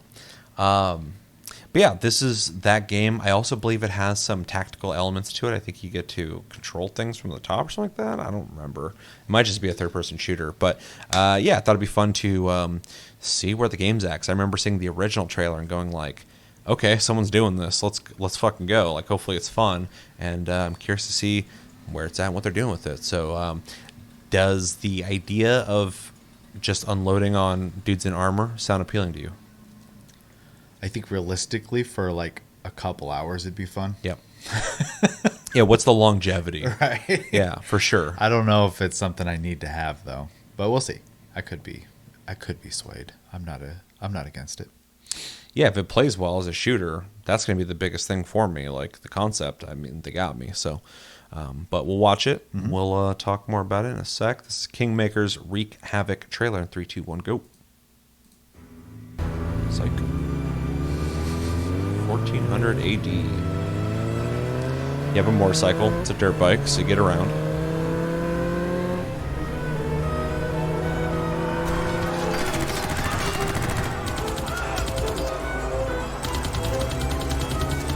The thing that's impressive with this game is the density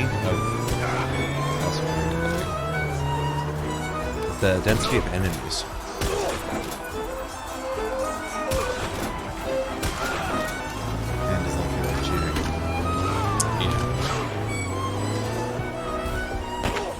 For anybody listening, there's just a dude in tactical armor shooting grenades, and I didn't know there's destructible buildings.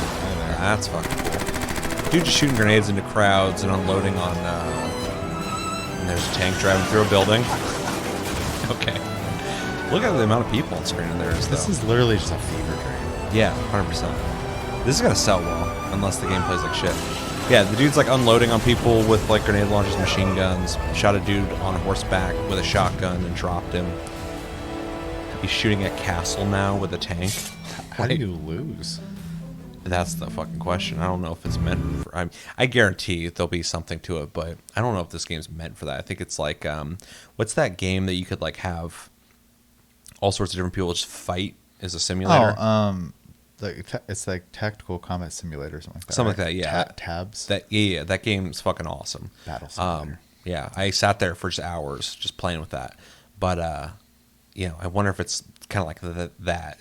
Like this is that. Like you're just like, let's see what happens. Yeah. Like I can bring the machine gun. Hopefully there's progression. Hopefully you unlock this stuff so it feels, I wonder if it's like a roguelite or something. I don't know.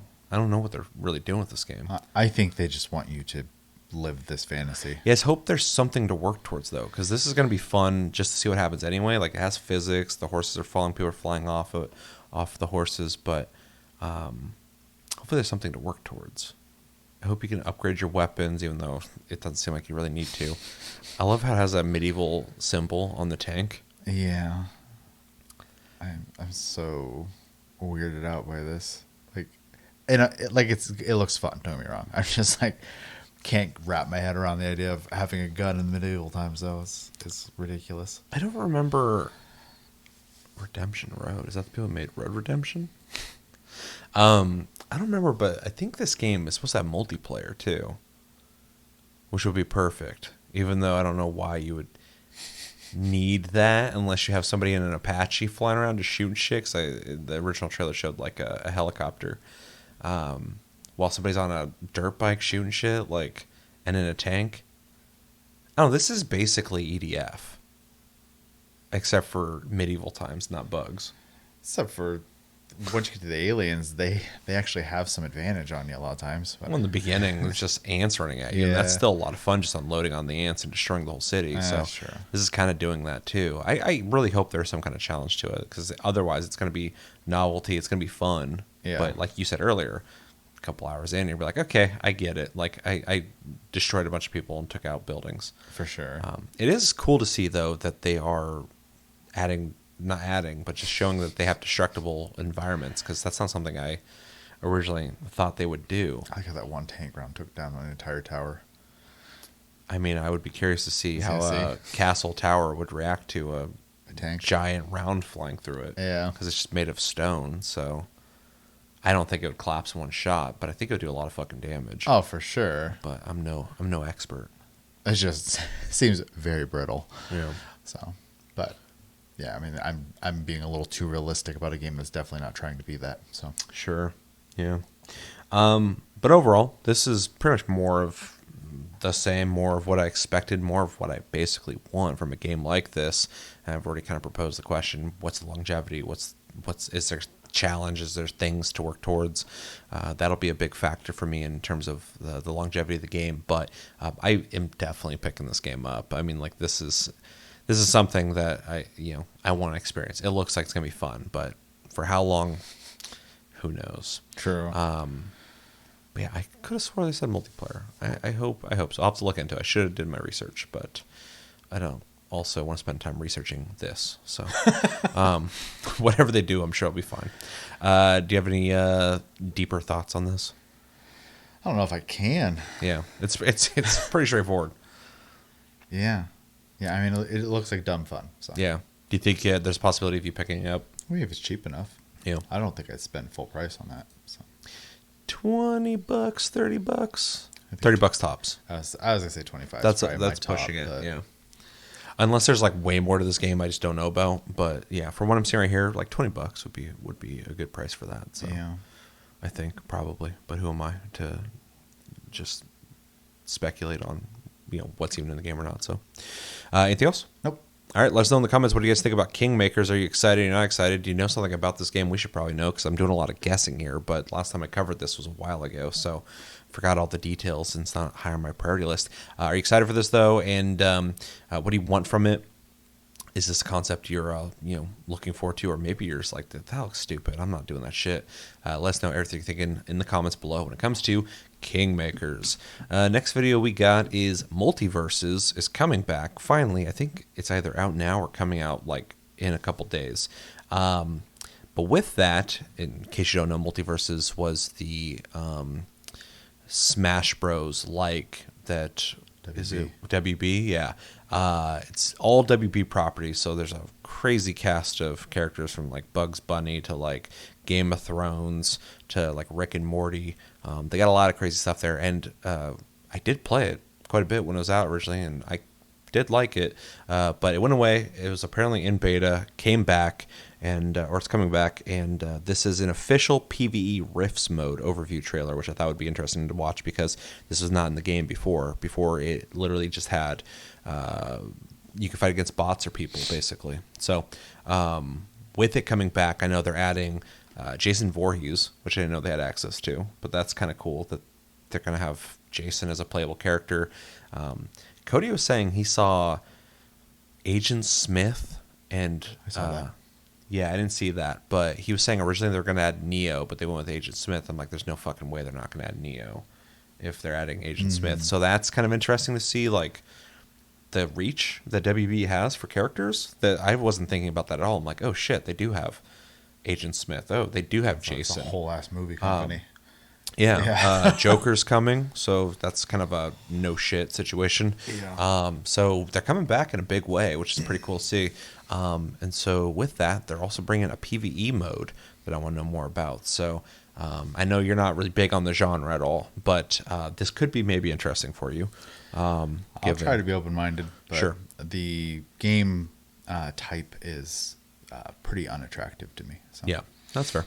So this is Multiversus' official PvE Rifts mode overview trailer in 3, 2, 1, go. Only 10 seconds left. Ready to go? Just one more second. Oh my God. Special delivery. Boom!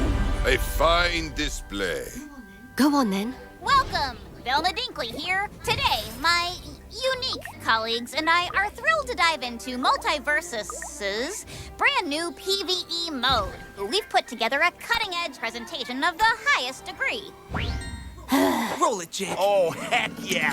Multiversus' new PvE mode offers a new way to play.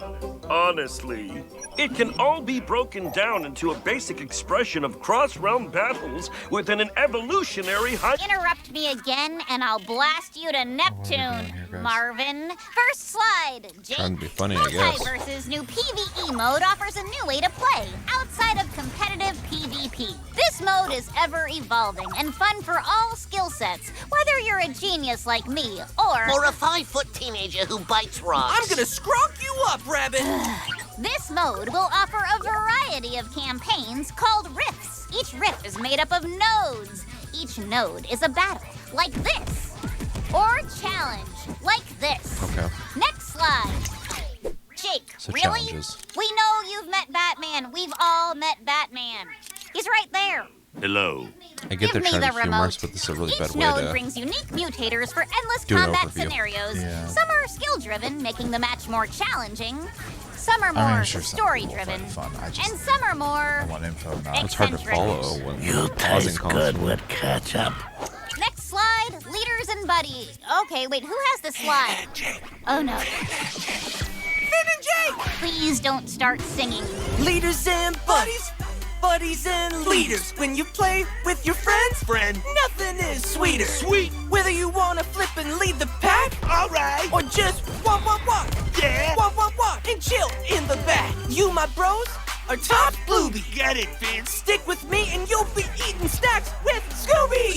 Only leaders can lose a match. But if you win, Yeah. you and your buddy will be rolling in scratch. Big money. Rewards? That is what I mean. Kids got coins. Play your cards right, Ooh. and you'll be the MVS queen. Well, Can we just stick to reading the slides, please? Who has rewards and gems? Oh, jinkies! What now? schmauzow. Rain Dog, take it away, brother.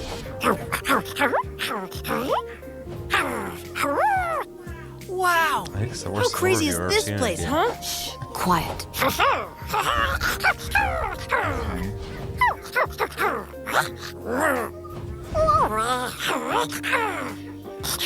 This is like blowing my mind. Who invited the gremlin? Ah, well, folks, the show must go on. You see, there's lots of different rifts. Tutorial rifts, special rifts, and more. Whoa! This is just the beginning for Multiverse. Now back up, Gizmo! For Multiverse, Okay, so basically so far, ever-evolving PvE They've just described that There there's Shaggy, just I challenges. can't talk about Yeah. this right now. There are many On top of rift doing variants splits or yet to whatever. come, and Yeah, we so- can't. Wait, Gems that you share can them. get to No, build stats wait. up. The I think we nailed it. HD. Has anyone seen my presentation is rough, though. glasses? That was really rough, Dinkley here. especially for anybody listening. You know, you might have not been able to get much out of that. So I was trying to simplify it. Basically, they have PvE challenges you can do, whether that's fighting against things or doing things. And you were saying gems to level up, or whatever. Yeah, there was attack, defense, and something else gems that you could get. Yeah, I started spacing out during that a little bit, so I'm trying to collect myself here. So from what I got from that, I did not like the presentation at all. I get what they're trying to do. I don't think they nailed it at all. I think it was a really sloppy way to convey information I want in a way that I just did not enjoy. But the mode itself sounds cool, especially for a game that is PvP oriented. To offer other ways to play and get rewards, I think is really cool. Whether you're somebody who just wants to complete everything, get that all knocked out, or you want to take a break from the PvP, or maybe you're not interested in the PvP but you still want to play the game, it gives you something to do. Did they say that was multiplayer? I didn't hear that. Like but co-op? I didn't see anything that indicated that. So I hope it so. was a little hard to follow, like you said earlier. Yeah, I started Space Down towards the end, so but yeah, hopefully there's a way to play with your friends to do this as well, because otherwise it kind of gets rid of the social element at all. But yeah, overall it sounds cool to me though. It's more content, more things to do. I'm glad to see that during the time they were gone, which I was a little worried about, it seems like they did put work into the game, like quite a bit. We got new characters coming out. We got a whole new mode coming out. I know too that there's new maps coming with when it comes out as well, and they'll have different variants of the maps. One map they showed was one that's constantly moving, so you had to keep running and jumping while fighting. But then there's a version of that same map that's stagnant, so it's static. It doesn't move. So that is interesting to see. The amount of content they've made for the game. So the PvE mode, I think, will be a good addition. It's definitely something I'm interested in, especially if you get rewards for it. It gives you something to keep doing when you're playing this game and kind of maybe feeling burnt out from just fighting people. They'll give you other things to do. So I like it. I'm definitely going to check it out when it is out. What'd you think? I think in general, it's good when competitive games try to offer some form of PvE mode, or even like a bot support mode of some sort to try to expand their audience a little bit, because I mean, you get like 100 people to try your game that are trying these PvE or only against bot modes or whatever. You might get one or two who are interested to pursue like playing actual people and stuff like that. So you just add more opportunities to grow your online community. So I think it's smart to do. Now, obviously, we'll have to see if it's fun for people and if it sticks. It is nice to hear that they have plans for more stuff for it already as well. So it's not like just here's this mode and now we're never going to touch it again. The content is in the PvP and the microtransactions, because like I'm sure obviously that is going to be a focus. Because I believe it's a free-to-play game. Mm-hmm. Yeah. If they could focus on offering something, try to offer something for everyone. I emphasize that because it's not for me at all. But yeah, I think that's good. So, and I know when it came out the first time, initially it was received pretty well. So I'm hoping to see maybe that happen again, because I do think there's room for other Smash type brawler games to exist. So yeah, that was the big thing about the game when it first came out, is like it was a very good alternative to Smash Bros. And it was actually really well received when it came out. But then there's a point where the game, I think, dropped down to like 3% of the total player base. So like everyone left. And I think it's because when they released it, they didn't have a good strategy of content to roll out. And I think that's why they took it back and went like, okay, well, we need to like relaunch this game. Basically, they keep like laying on this like, oh, it was in beta, but when like it first came out, it seemed like it was in beta in the sense that it was an early access beta, because you could buy shit from it. So it's like this game's out, but then when it died off quickly, they were like, fuck, we got to do something. So I think they just decided to relaunch it. So Yeah, the time's a little weird too, because I think just in general, there's a larger push for cooperative games than there is competitive right now. yeah. And I think when this game came out, that was kind of shifting at the time too. So it wasn't really good timing for them. So it's another good reason to have a PvE mode in the game as well. Because there are people obviously who will always play a PvP game. But I do think that is not a huge demand at the moment. So Yeah. I think a lot of games should offer PvE modes, or at least bot modes or something, because there's a lot of people out there who just don't want to play against other people. And I don't want people to not make PvP games, because I fucking love PvP games. sure. But I do think people should offer modes in their games for people who don't, because it just widens your audience. So, this can only be a positive for them, unless it's just like horrible. Like, I doubt it's going to be that bad though. So I think a good example of that, though, obviously Call of Duty's in a weird spot now, but yeah. Call of Duty, had zombies and has zombies, and that's purely cooperative and has its own community, I'd say. So It does. There's people who only play COD Zombies. And so, like, there's an example of just offering something to a different demographic while still having effectively the same gameplay. It just has different mechanics involved. So Yeah. A good thing. It just needs to have support and very generic term here, but some love and care put into it. Because when you play or interact with entertainment medium that is slapped together versus something you can tell someone actually cared about making, the person playing can tell. So Yep. Agreed. Anything else? nope. All right. Well, let us know in the comments what you guys think about this the overview itself. What do you think about it? But also, what do you think about this PvE Rifts mode that they're doing with this game? Does it sound interesting to you? Is it something you'd want to play? Is there anything you're hoping for when it comes to that? And how do you feel overall about Multiversus? Did you play it when it came out? Are you waiting for it to come back? Are you done with it? Did you not play it? And if you didn't play it, why didn't you play it? Maybe you're not into the genre, or maybe you're a Smash Bros purist. Let us know everything you're thinking about in the comments below when it comes to Multiversus and its PvE Rifts mode. Also, if there's any features they're bringing with this relaunch that we should know about, let us know in the comments as well. All right, so we have a Elden Ring DLC story trailer and breakdown we're going to watch because, we're going to like the trailer. So if you're here to go, I wonder what they're going to think, we're going to like it.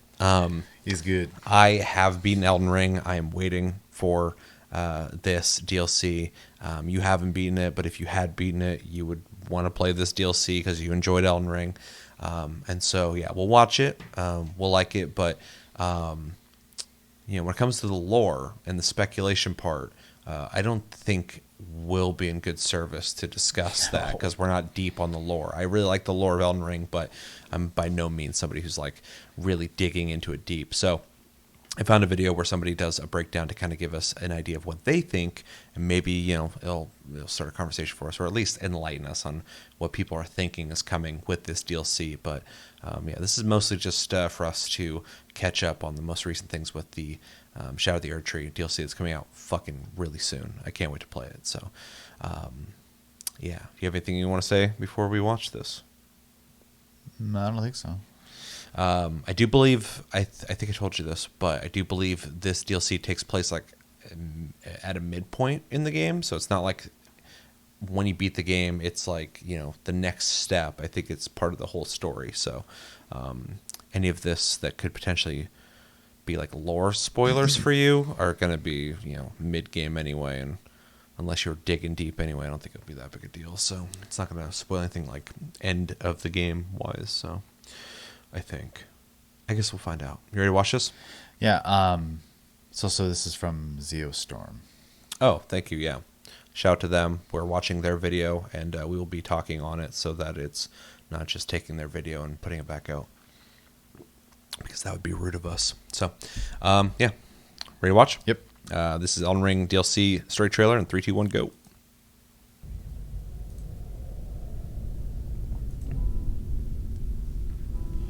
Mikula the Kind spoke of the beginning. The seduction and the betrayal. Gross. Juicy. An affair from which gold arose.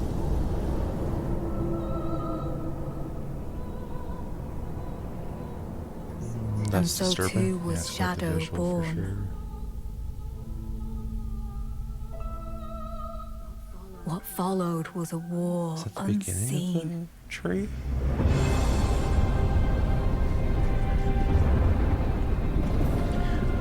Saw this One before. that could never be put to song.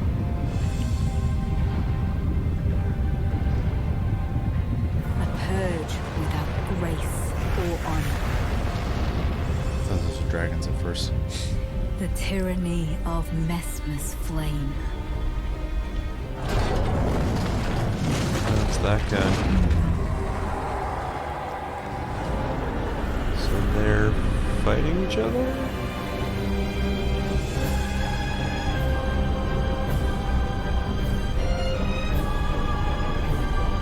The old impaler.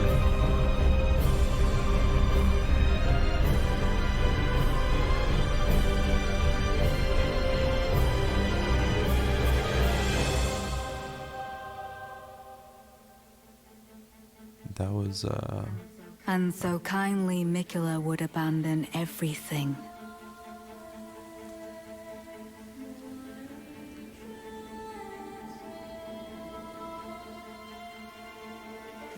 His golden flesh, his blinding strength,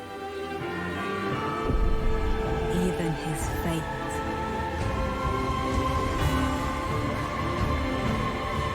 But we are not deterred.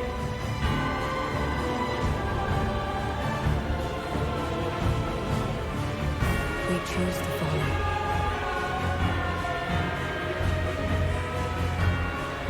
those are all armors I can get? Will you walk with us? Probably.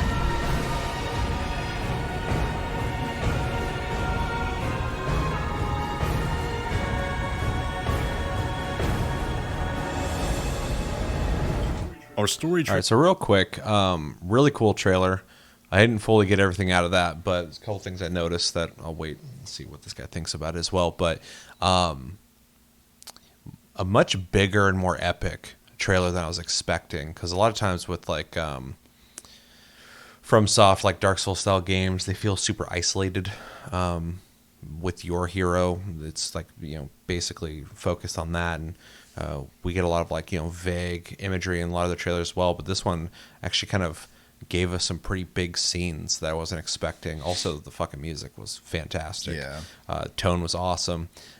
Midway through that, I stopped myself from talking, but I was like, you know, I was talking about games I'm planning on playing here soon. Fucking Elden Ring. I should start playing that again because this is coming out really soon. So, Yeah, about a week. yeah. So that trailer got me pumped. Like I've been telling myself like, yeah, Elden Ring's coming out soon. Like the DLC, I'm definitely gonna play it. Of course, I'm gonna play it. I fucking love Elden Ring. But like watching, it, I was like, holy shit! No, I need to be playing Elden Ring. Like, whoa, I forgot how much I love Elden Ring. So it was a good trailer for me. I really liked it. Even though there's a lot of things I would need to rewatch, maybe we're gonna get the full breakdown, but rewatch to get all the little details. But tonally, I really liked it. You have anything you want to say on it? It's kind of hard for me to say much on it just because I didn't get through the whole game, though. Yeah. I did get past the point that I do believe that this DLC will require you to get to, which is, you know, where you the dude's body's sitting on behind. I can't remember anyone's names right now. It's gonna drive me crazy, but you end up going to like the very like bloody zone or whatever, and you fight the guy who. Never mind. I'm not gonna get too into it. Anyways, I've gotten to the point where I think you see the dude's body, and So I recognize the name also, with all the videos of people fighting Melania. I think she was also involved with this guy as well, if I'm not mistaken. I can't remember anything. It's hard too because everyone's names like start with like the same letters and shit. So they're all M names. It's weird. But yeah, I mean, like thematically, it looks pretty cool. I know that when you're playing Elden Ring, you get lots of little tidbits on events that happened, and you're just kind of existing in the aftermath. Ambient lore. Yeah. So I wish I knew a little more about it. I wish I would have beaten the game, but that's a hard task for me. Not because of the difficulty of the game as much as just like, it's a game I would prefer to play co-op, and it's hard to do that. And then by the time the co-op mod came out, everyone I knew who was playing the game had beaten it. So yeah. Well, if I get back into Elden Ring, I wouldn't be opposed to playing co-op with you because I'm gonna be playing it again anyway. So I just gotta figure out the mod, but it's easy. Okay, it's a drag and drop. It's probably easier now too than it was, but yeah.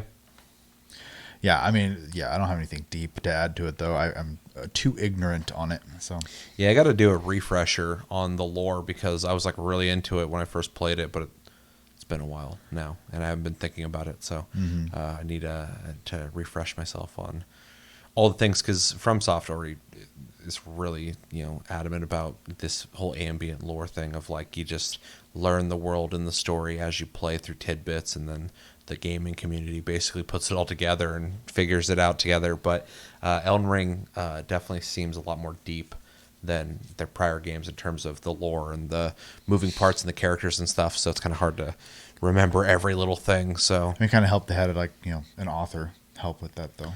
Yeah, even though when you find out what he did, he basically gave them like key ideas, basically a rough draft overview of characters and relations, stuff like that, but then they took it and made it a fucking FromSoft game. So as far as I know from what I've read. So yeah, anything else?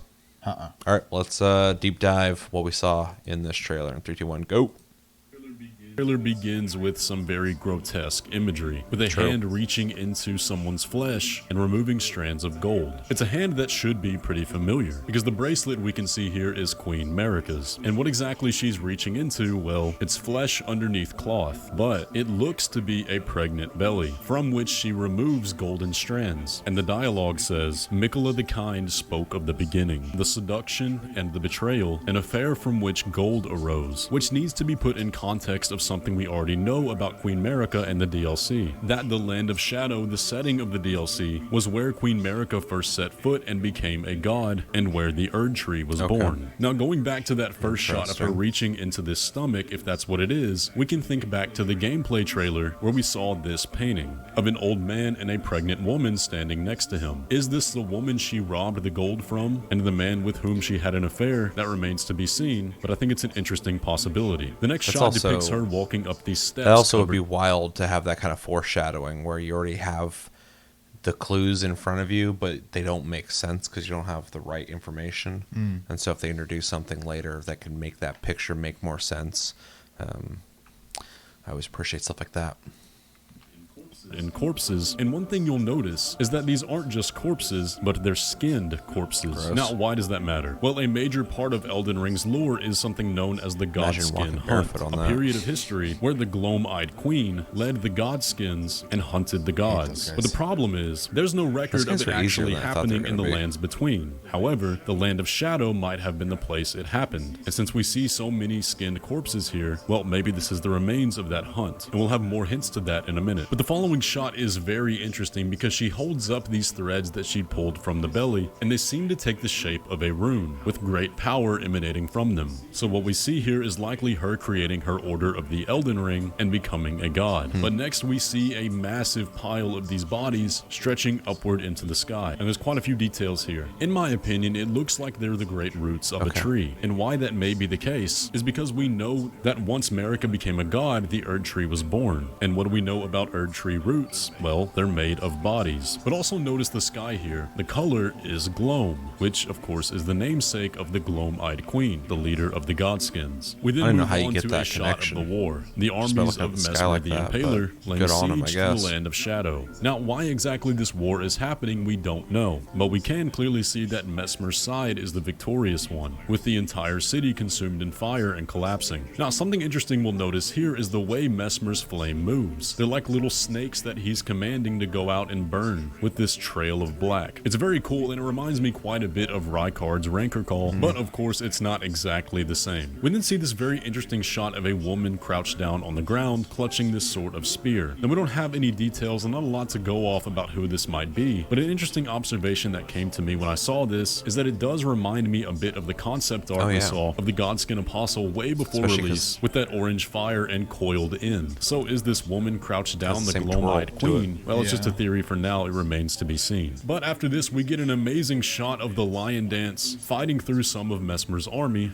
before confronting him. Now, we know from Miyazaki that this lion dance is representative of the culture of the Land of Shadow, so I think it's safe to glean that Mesmer is at war with the natives, and those are our two sides in this war. We then see the aftermath, where Mesmer demonstrates his surname as the Impaler, and very obviously seems to be the victor in this battle. But panning up, we notice that this battle actually takes place in the city we saw before in the gameplay trailer, with it crumbling upwards into the sky, with that wicked shadow tree leaking sap that we've seen time and time again. But the thing we need to ask here is, why is Mesmer laying siege to the Land of Shadow? Who put him up to this, and for what reason? In my personal opinion, based on everything we know about Mesmer so far, I think it was likely his mother, who I think is Queen Marika. Perhaps Mesmer is the child of this affair, and that's why he's been written out of history and left in obscurity. The tone of the trailer changes here, now talking about Miquella, saying, "And so kindly Miquella would abandon everything, his golden flesh, his blinding strength, and even his fate." And we see panning shots with this same rune of what can almost certainly be assumed to be Miquella's Great Rune. And notice at its base, those same hair-like strands that we saw with Marika at the beginning. We then get a shot of Miquella walking through the fields of the Land of Shadow, and still, even after all this time, we don't see his face. But then we get one of the most important shots of this trailer. This is Saint Trina, almost 100% certainly, a form of Miquella, which is an enigmatic deity of sleep. And I recently made a lore video covering everything we know about Saint Trina, so if you are unfamiliar, be sure to watch that. But this shot is composed in a way that suggests this half of himself was cast away, and we know that Saint Trina's torch depicts a monster form. Perhaps this enigmatic god became corrupted after separation from Miquella, but I guess we'll find out. But the final bits of this trailer show someone tracing the ground, this golden base of these Miquella's runes. We then see that this is a band of NPCs, many of whom we saw in the gameplay trailer. However, the dialogue here says, "But we are not deterred, we choose to follow." So this group seems to be loyalists to Miquella, which is very interesting, considering that Miquella has a unique and sinister ability to compel the affection of people. So is this really by choice, or is there something deeper going on here? The question still remains. What are Miquella's intentions in the Land of Shadow? Is he really all good and kind? How did he know about Marika's history,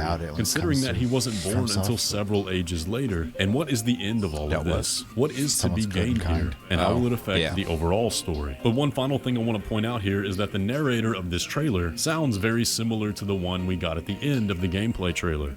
Miquella the Kind spoke of the beginning. Come now, touch the withered arm, and travel to the realm of shadow. I will not be far behind. So assuming they're the same person, if I had to guess, I would say the narrator is likely the leader of this band, and perhaps our main NPC that we'll be conversing with throughout the DLC. But for now, those are the majority of the details we could come up with on the lore side after an initial watch of this trailer, but I can guarantee over the coming days and weeks we're going to be picking this apart much more. But what are your first impressions of this trailer? What do you think it all means? And do you agree with the ideas I presented here? I'm very curious to hear all of y'all's thoughts, but be sure to leave a like on the video and subscribe to stay up to date on all things Elden Ring DLC. And with all that, I will catch you. It's wild to see like just an army doing anything, because like, you know, typically you hear about it in the lore, but not actually seeing, you know, visuals of it. It's pretty crazy. I don't think I really have much to add to that. It sounds pretty legit what he was kind of speculating on, especially the ones that you know, seemed pretty obvious. I kind of also speculated as I was watching this pile of bodies. I was like, is that the tree? Like, because the roots are bodies. So, although this is very gruesome, having just happened, I guess. So, the whole imagery of this whole the original trailers looked like a FromSoft game, but they were like also very fantasy and whimsical looking, and this one's like really fucking grim looking. Like all the shots we see, like this one, and even with all the people at the rune, where is it at? Right here. This is a really cool shot, just because obviously you see all these different people that I'm hoping can get their fucking equipment, but the background's eerie looking. Yeah, almost like drapes coming off. Yeah, with it dripping. I don't know, it's fucking cool looking. But yeah, overall really interesting to hear his perspective on it. Do you have any thoughts? Probably a lot of that was lost. Yeah, I mean, honestly, I just wish I knew a little bit more about the lore. The problem is that I generally, if I'm not like actively participating in something, I start to forget pretty quickly. So, well, that's my problem too. I need to refresh on the stuff because I beat the game. I was like, oh my god, what does all this mean? Blah blah blah. And now I'm just like, fuck, I haven't played in a while. Yeah. I don't know. It seems pretty cool. I'll be looking forward to, even when it comes out, even though I probably won't be getting it immediately. I'm sure I will still be seeing a ton of stuff on it. So I'll be kind of living vicariously in a lot of ways. Yeah. With it. So I'm really curious to see how much content is in it. I know that they're saying it's like, they said that the land is going to be what the size of, like, what was it, Limgrave? Yeah. Which is a good chunk of area, but like, if you remember, the original game had like below ground stuff, all sorts of shit. Like, I remember when I discovered that, I was like, holy fuck, there's more stuff down here. And the map was so densely packed with stuff to find and bosses and all sorts of shit. And so I'm really curious to see how much they pack into this, because this is their only DLC. They're not making one after this, which is a bummer, but also I always want to see what From Software's making next. Yeah, I know Miyazaki, right? Yeah. Had come out and said he's pleased with how like Armored Core went, and he'd like to make another one. So. Oh, good. Yeah. I'm fucking ecstatic to hear that, because I was worried that a niche group of people were going to play Armored Core and love it, but a lot of people probably wouldn't have touched it. But it's also like the most hyped Armored Core I've ever seen in my life. Yeah, I think he said he still feels like there's room to like grow with it. So yeah, I agree with that. But I'm very much like not verbatim, referencing what he said, but it was just a thing I saw while I was surfing the web, and yeah, I guess he's interested in making more Armored Core. So that's fucking cool. Hopefully they put emphasis on it. It's From Software, so probably not multiplayer. Yeah, that was the one thing I was hoping from, and I wonder if that mod came out. But Armored Core 6, regardless of if you think it should or shouldn't have multiplayer, I think it would have been fucking awesome to be able to play that co-op, because you're already playing with other Armored Cores anyway. So, yeah. It's good to hear, though.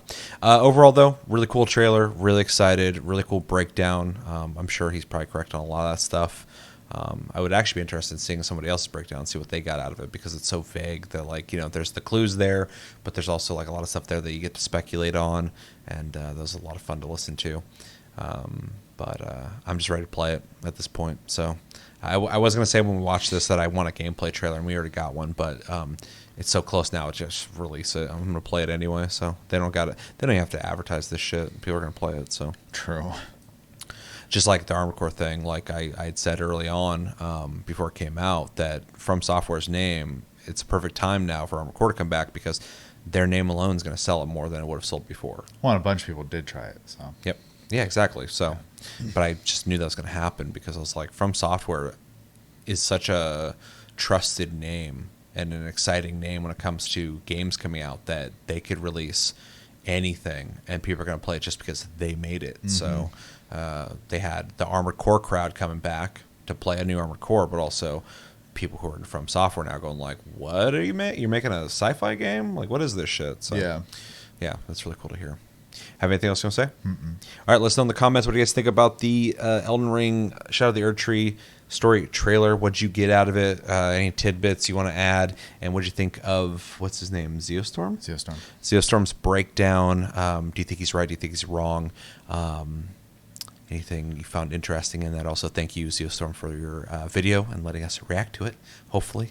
Let's see if I get any copyright claims. I know YouTube's like really strict on that now, so we will see. But good video. Thank you for making it.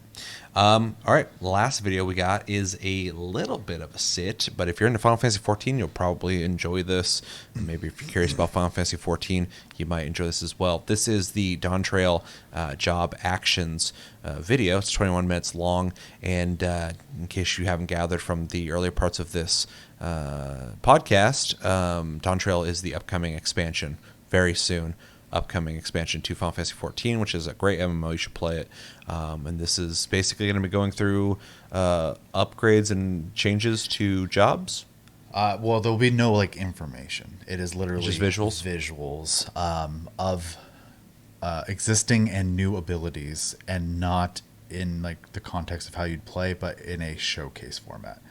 So, have you watched this? I have seen this, and I haven't. So this is.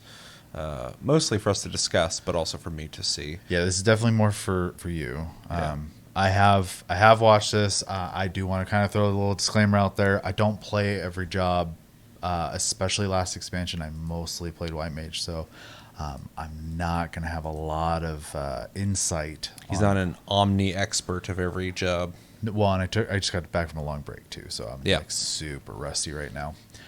That being said, I have seen this. It was super exciting, and it is a long video, but if the game's 10 years old, there's a lot of classes / jobs in the game at this point. So they add 2 every expansion. So feel free also to, if you need to, pause or just point out things if in case I'm not, registering if this is a new thing or not. I'll try. Again, I'm not gonna. I'm gonna miss stuff. I'm just and this a lot for these guys too, because. Someone's gonna come by like, you play all the time and you don't know? No, I don't. So no, that's fine. So they're from Final Fantasy XIV. They're not gonna be judgmental. So, but they're on YouTube. They might be. True. Yeah. But yeah, this is kind of cool. It also should, I think, have some of the new graphic updates in it as well, because that is going to be part of the expansion as well. So cool. Excited for that. Also, Hunt Showdown's getting a graphical upgrade, which I'm really excited about. Not related, but also kind of related, just because of the graphical thing. So, all right, so let's get the start of this 21 minutes. This is Final Fantasy XIV Dawntrail job actions in 3, 2, 1, and go. Last video. Plus, you'll get to see the 2 new jobs. So. Go.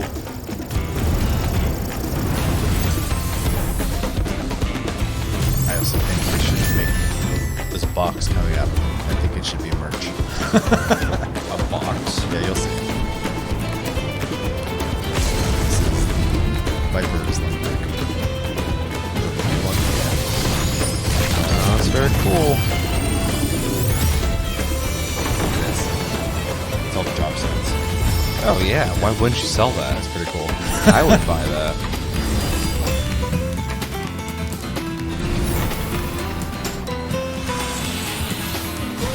Okay, so Gap Closer I think is new.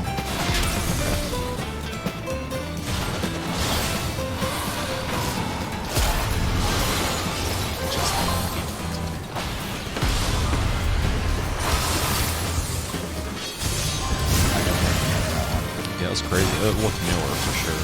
I don't know if it is, but the animation looked really good. A lot of these updated swings too.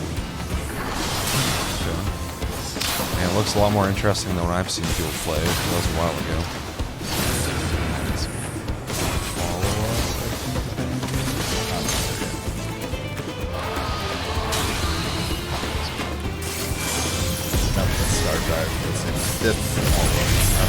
That was cool.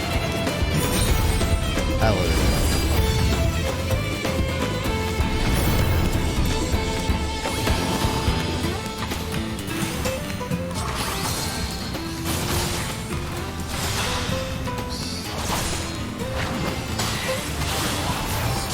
think this is just their combo, but with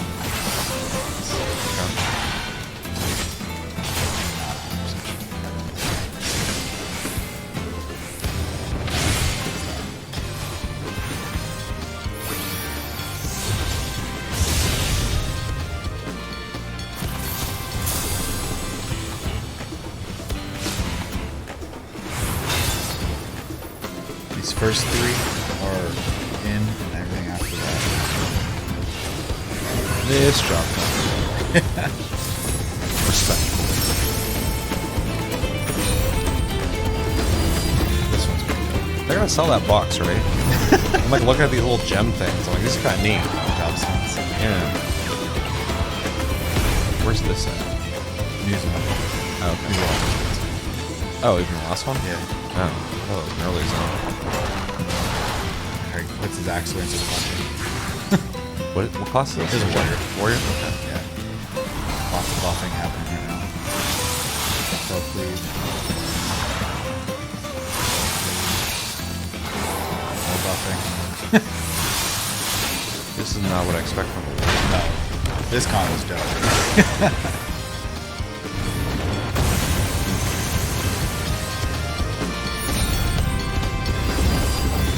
I'm not gonna be able to help you here. I always love the animations of astrology. Oh, they're beautiful. Yeah, they're really cool. I'm not really a caster type person, but I always really like what they do. I know they changed the card system again. It's a little less RNG now. Pull 3 at a time, I believe. They also... What about the buff fucking lion? Yeah. Yeah, their spells are good. I love like galaxy type stuff. Very Final Fantasy.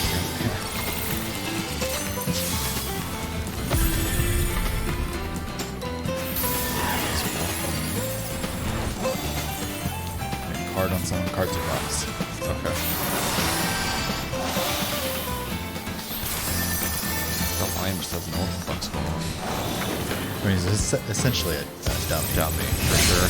Just keep looking at him, so I'm just like, that's ridiculous. The answer is a lot of fun. It's probably one of my favorite areas. Cool. Dance partner.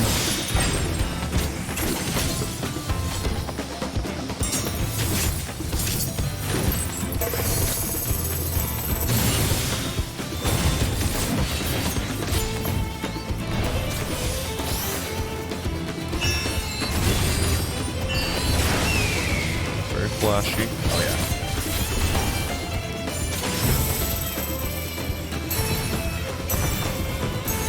I thought that thing in the background was Gojo for a second. Interesting thing about dancers is I know you played it. That was cool. Yeah. There's parts we actually do like dance steps. It's like an assignment, but you're not attacking during that time. The flip side to that is you do a huge chunk of damage for your team. This stuff sucks. I think it looks really cool, but yeah, Yeah. it looks desolate. Yeah, I mean, sucks in terms of like, I wouldn't want to live there.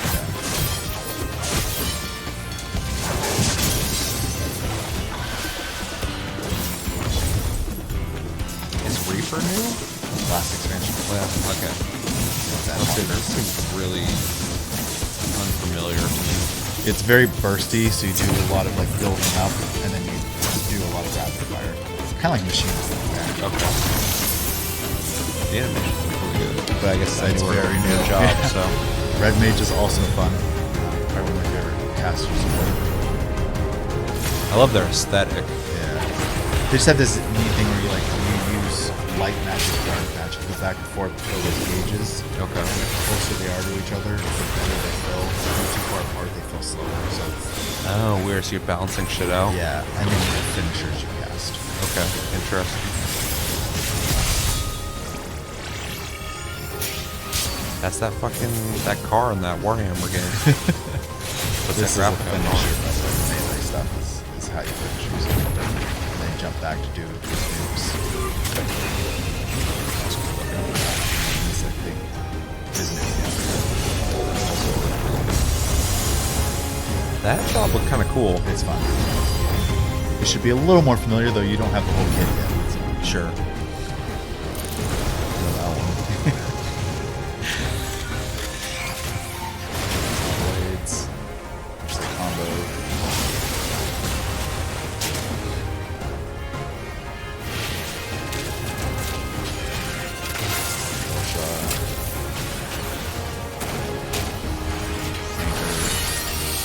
to have Bioblaster.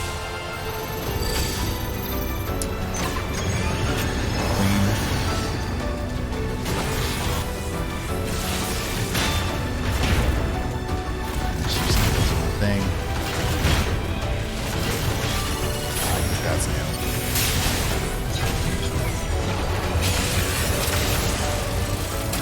This is definitely new.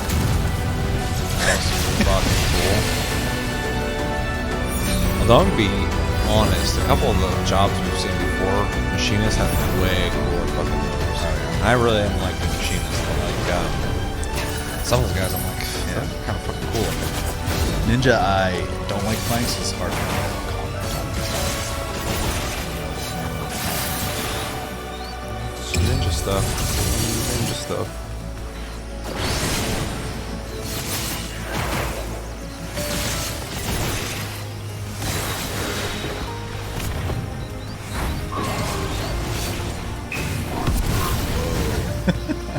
That was the best move. This is pretty boring.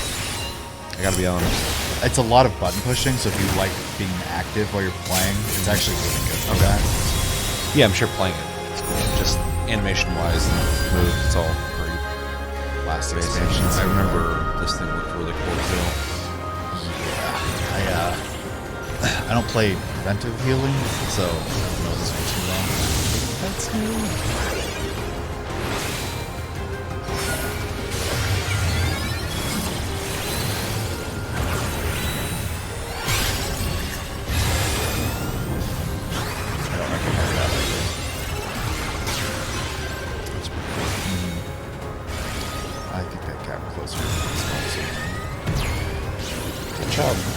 Kind of reminds me, obviously not this flashy, kind of reminds me of Fantasy Star. Oh yeah. Hard time with this one too, but I do know a couple of them. So this is a new gauge for Black Mage down here. I believe it fills when you cast Fire.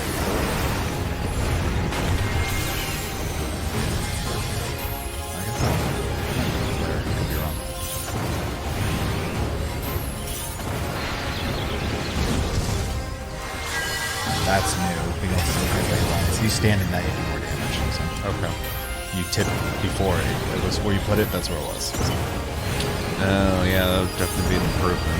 Have a little more control. Yeah. And then that is that gauge. So.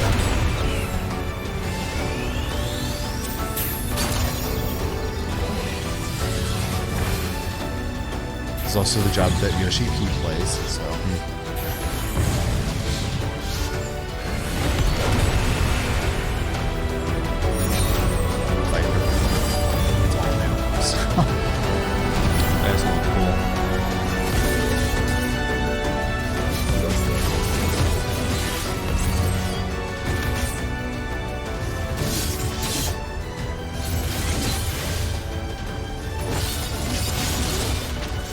Faster face job.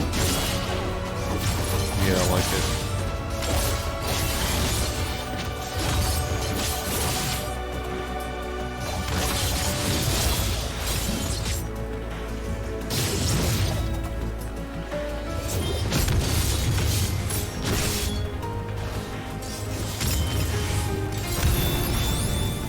First time. Pretty cool.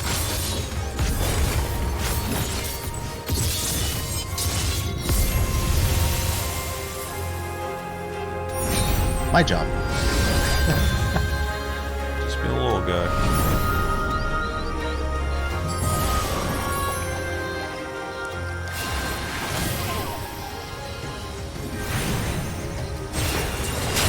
So there's my attack. Those heals go up when one of the white mage takes damage. That comes from that flower. I don't know what it does, but it's new. The foliage in this area is fucking cool. They changed the floor is new now. So. Yeah, it looks way better. Yeah, way better. this extra rain that right there, that new attack thing. I don't know what that is, but they might show that. This gap closer is also new. Give a lot of drops. Gap closer is this expansion. So. And I don't know what that is. Monk. Cool. I am very ignorant on this job. 3 gauges, which is frickin' retarded.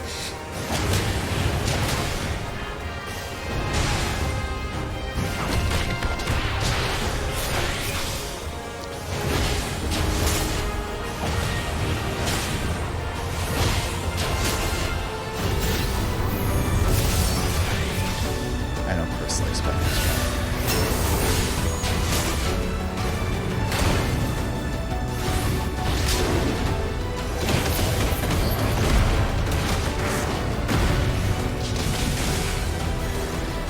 Was looking at.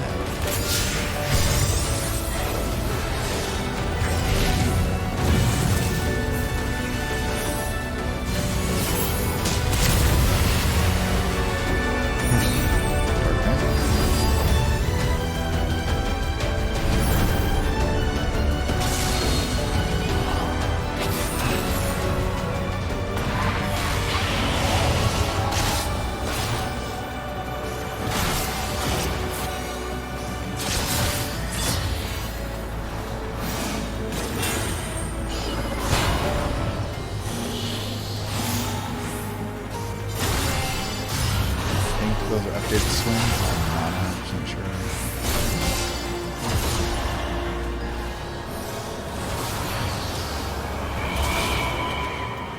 Is Dark Knight a DPS? Tank.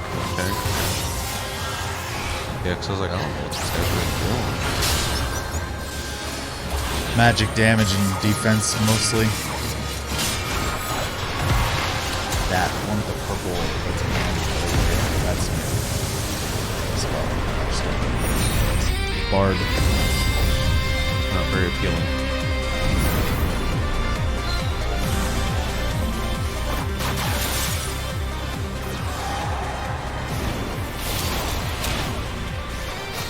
What is Bard? Healer? Range fight. Okay. So like, answer machines. Gotcha. They're kind of like the... So Machinist is more just like damage side is supposed to be. Dancer is a little more heavy support. It's how it's supposed to be. The balance hasn't been screwed up.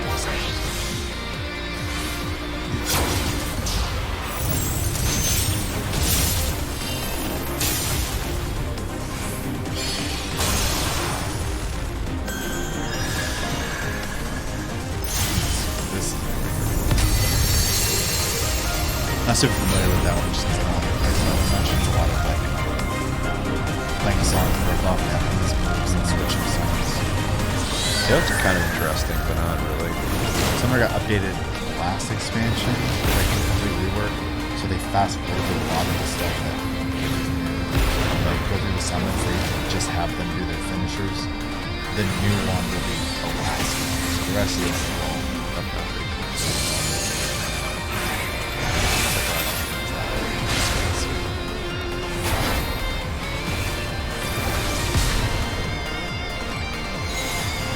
Summer is fun, but it's pretty set for teachers.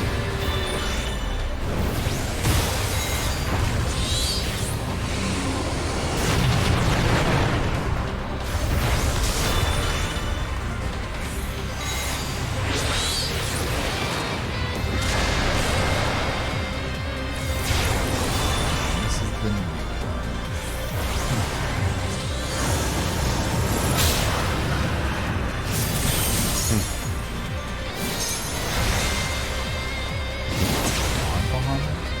Okay. I was gonna ask if it's some kind of version of Bahamut. Pretty sure.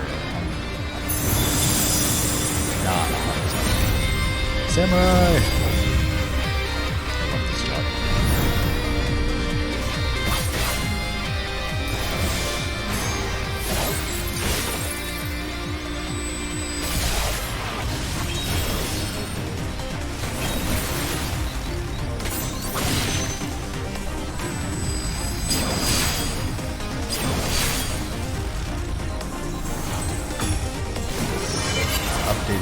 die. This moves are not. And then when they go into the full finish here, it's an updated one. So that's this will be this one.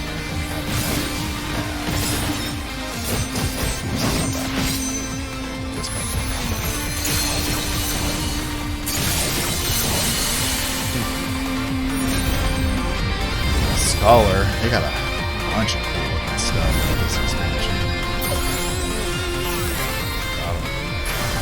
They are other preventative healers or shields. They have a little pixie that helps them go heal. So you do small heals, but the pixie also does small heals. So you have two basically small heals happening. Oh, weird. And then they have a lot of tools to basically enhance that form is new.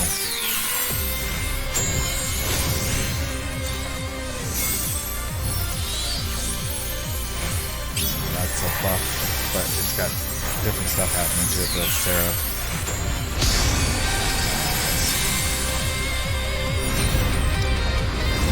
Hypnomancer, all new.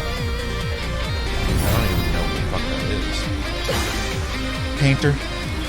It's a brand new job. Okay, I never heard of this one. So you paint these, you get these canvases and they have categories, and you're able to spend them.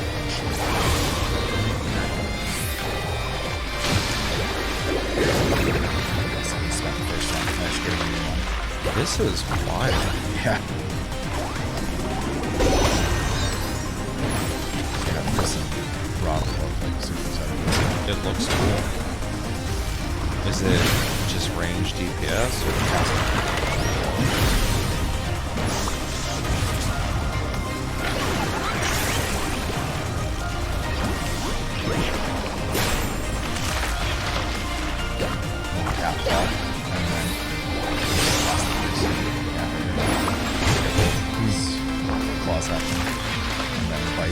That's oddly enough probably one more creative newer jobs they've done. It's been weird to see that among a bunch of more typical Final Fantasy effects. Yeah, I mean, I won't say I have everyone's effects turned off except for mine. I'm sure impossible.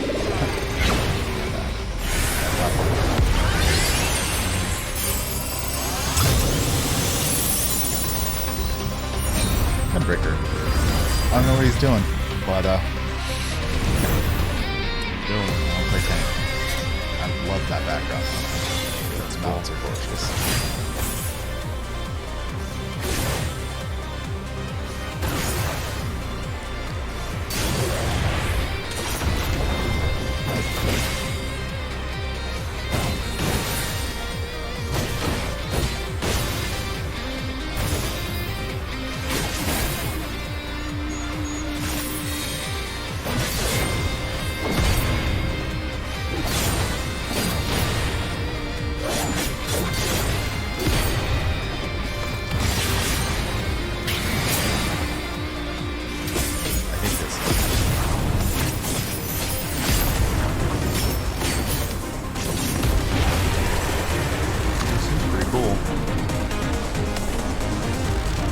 It's a bit faster paced than the games. Is that everything?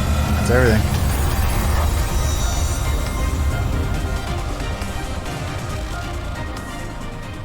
I already have it on loop. Interesting. I don't remember doing that. All right. Well, I can't really speak on any of the new versus old because even though you told me in the as it was happening, it all is pretty new for me. But it's gonna be hard for me to speak on it too because I don't actually know what they do. Yeah. Right. It's just visuals.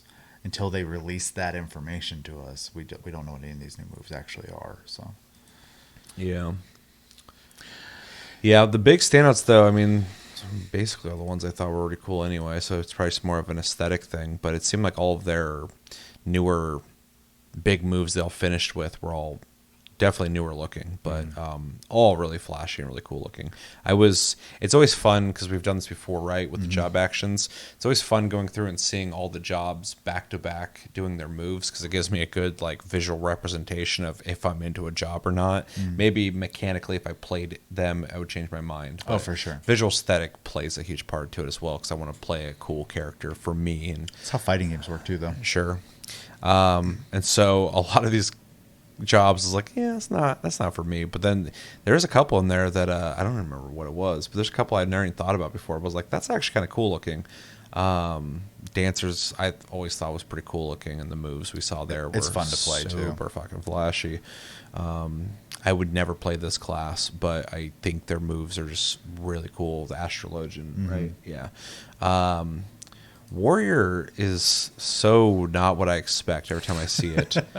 Like, I think of a warrior, think of like, you know, a Diablo warrior or something, like someone who just smashes and swings wherever. And I guess he's doing that, but you were mentioning the buffs, and he's just sitting here buffing. just letting him cook.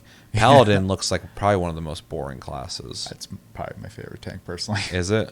Because it goes through a melee combo and then a magic combo, and you go back and forth. So I think it's fun to play, but it's a lot of buttons. Yeah, but that's why I liked playing Monk, is because it was involved. So I don't really like playing specifically in MMOs, because I already feel like in MMOs, gameplay can feel repetitive after a while. And so not a knock towards it, I like MMOs. But so when I play a very simple class in MMO, it gets really boring for me. Yeah. So I like something that's a little more involved. Yeah, I mostly see... I probably mostly see Gunbreakers and Warriors a lot of time, and that's obviously going to vary from server to server. But yeah, Warriors is kind of nice too, because they have a lot of like self heal from doing damage as well, which is kind of nice. So yeah. Oh, Red Mage. I had no interest in this outside of the way it looked, but now I kind of think it looks pretty cool gameplay wise as well. So that was interesting to kind of see. Yeah, it's a lot of fun. There's definitely a flow to it, right? Because you have to go back and forth. You also have to be careful too, because if you screw up, some of the cast times are actually like crazy long, and so if you do it wrong, interesting. Their whole shtick is they have it's called double cast, but so you cast a short cast time spell, and then you use your double cast, which is a free instant cast, for the long cast time, and so you just go boom, boom, boom, boom, boom, boom, boom, boom, back and forth while building those bars up, and then you spend them.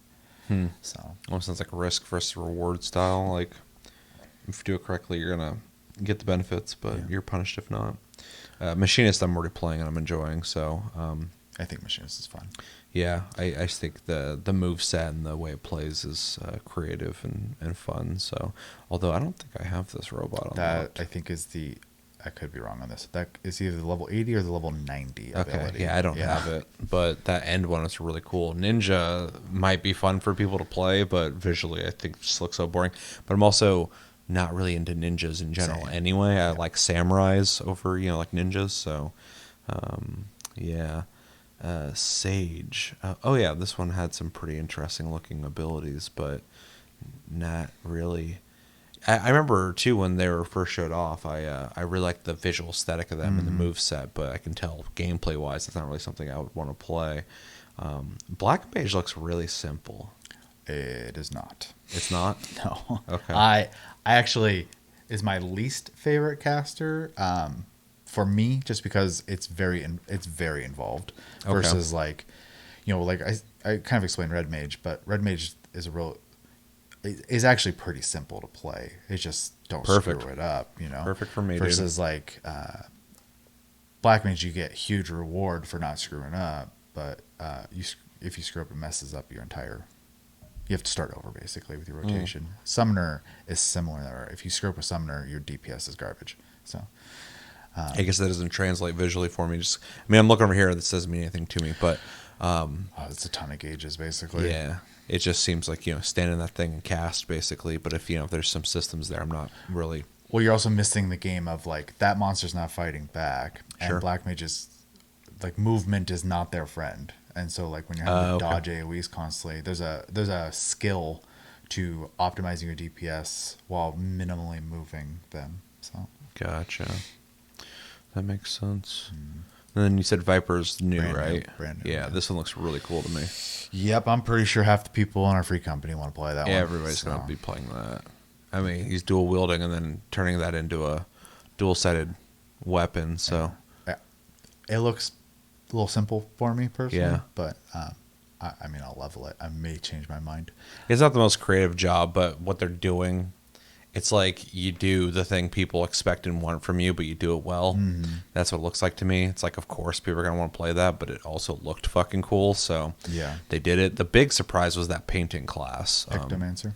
Yeah, that I didn't even know existed. I never got the announcement for that. This doesn't mean much for me. I don't play a healer, and I don't play that, but, you know, it seems like you knew some stuff going on here. It's the one I play every day when I play. Yeah. So, Yeah. it's the kit I already have with just some additions. It looks like, which Mm-hmm. is fine because I like the way it plays right now. My only hope is so in Shadowbringers, White Mage for healers was really pretty high damage. They don't have like all the bells and whistles that the other healers have like in their toolkit. They're very basic. Like I heal, I do damage, and like that's basically it. They're like a power heal, and then consistent damage type of thing. And everyone should be doing consistent damage, but that was kind of their big thing. This last expansion, I felt like my damage took like a nosedive, and maybe that wasn't the case later on in the expansion, but early on it definitely felt that way. I didn't get to raid as much as I would have liked this last expansion, so Yeah. yeah. Then them adding attacks though, which they've done a couple times now to White Mage. I'm hoping that they kind of like they lean into that more because you know obviously with the Astro you saw all the like crazy effects stuff like that. Most of that is like heals and like buffs and stuff like that, and with the cards, and then you have the same thing with Sage and Scholar, just throwing out a bunch of like extra stuff. White Mage doesn't really have a lot of that. They're very basic, so they need to be good at those things they do at that point. It's kind of like Samurai doesn't really offer a lot for the group. They just go, I do a lot of damage. So that's their trade-off. Interesting. But yeah, let's see, where were we at? White Mage, interesting. Monk, I liked playing Monk. A lot of this just looks like Monk stuff to me. I'm not sure what is necessarily new here or not, but I like the aesthetic. Dark Knight does not seem interesting to me at all. I like playing it. I don't like healing them though. Why? They feel squishy to me. Okay. I maybe again that could just be who's playing them. I tend to prefer to heal someone who's playing like a Gunbreaker or a Paladin most of the time. So a good warrior is not too bad, but I feel like, and I could just be wrong, but I feel like Dark Knight and Warrior take pretty big hits, and I feel like Dark Knight has less means to help them. But I could be wrong. Again, maybe I've just had too many bad Dark Knights in my parties. So yeah, I know how illiterate I was on the jobs in this game because I did not know Bard was a archer basically. Mm-hmm.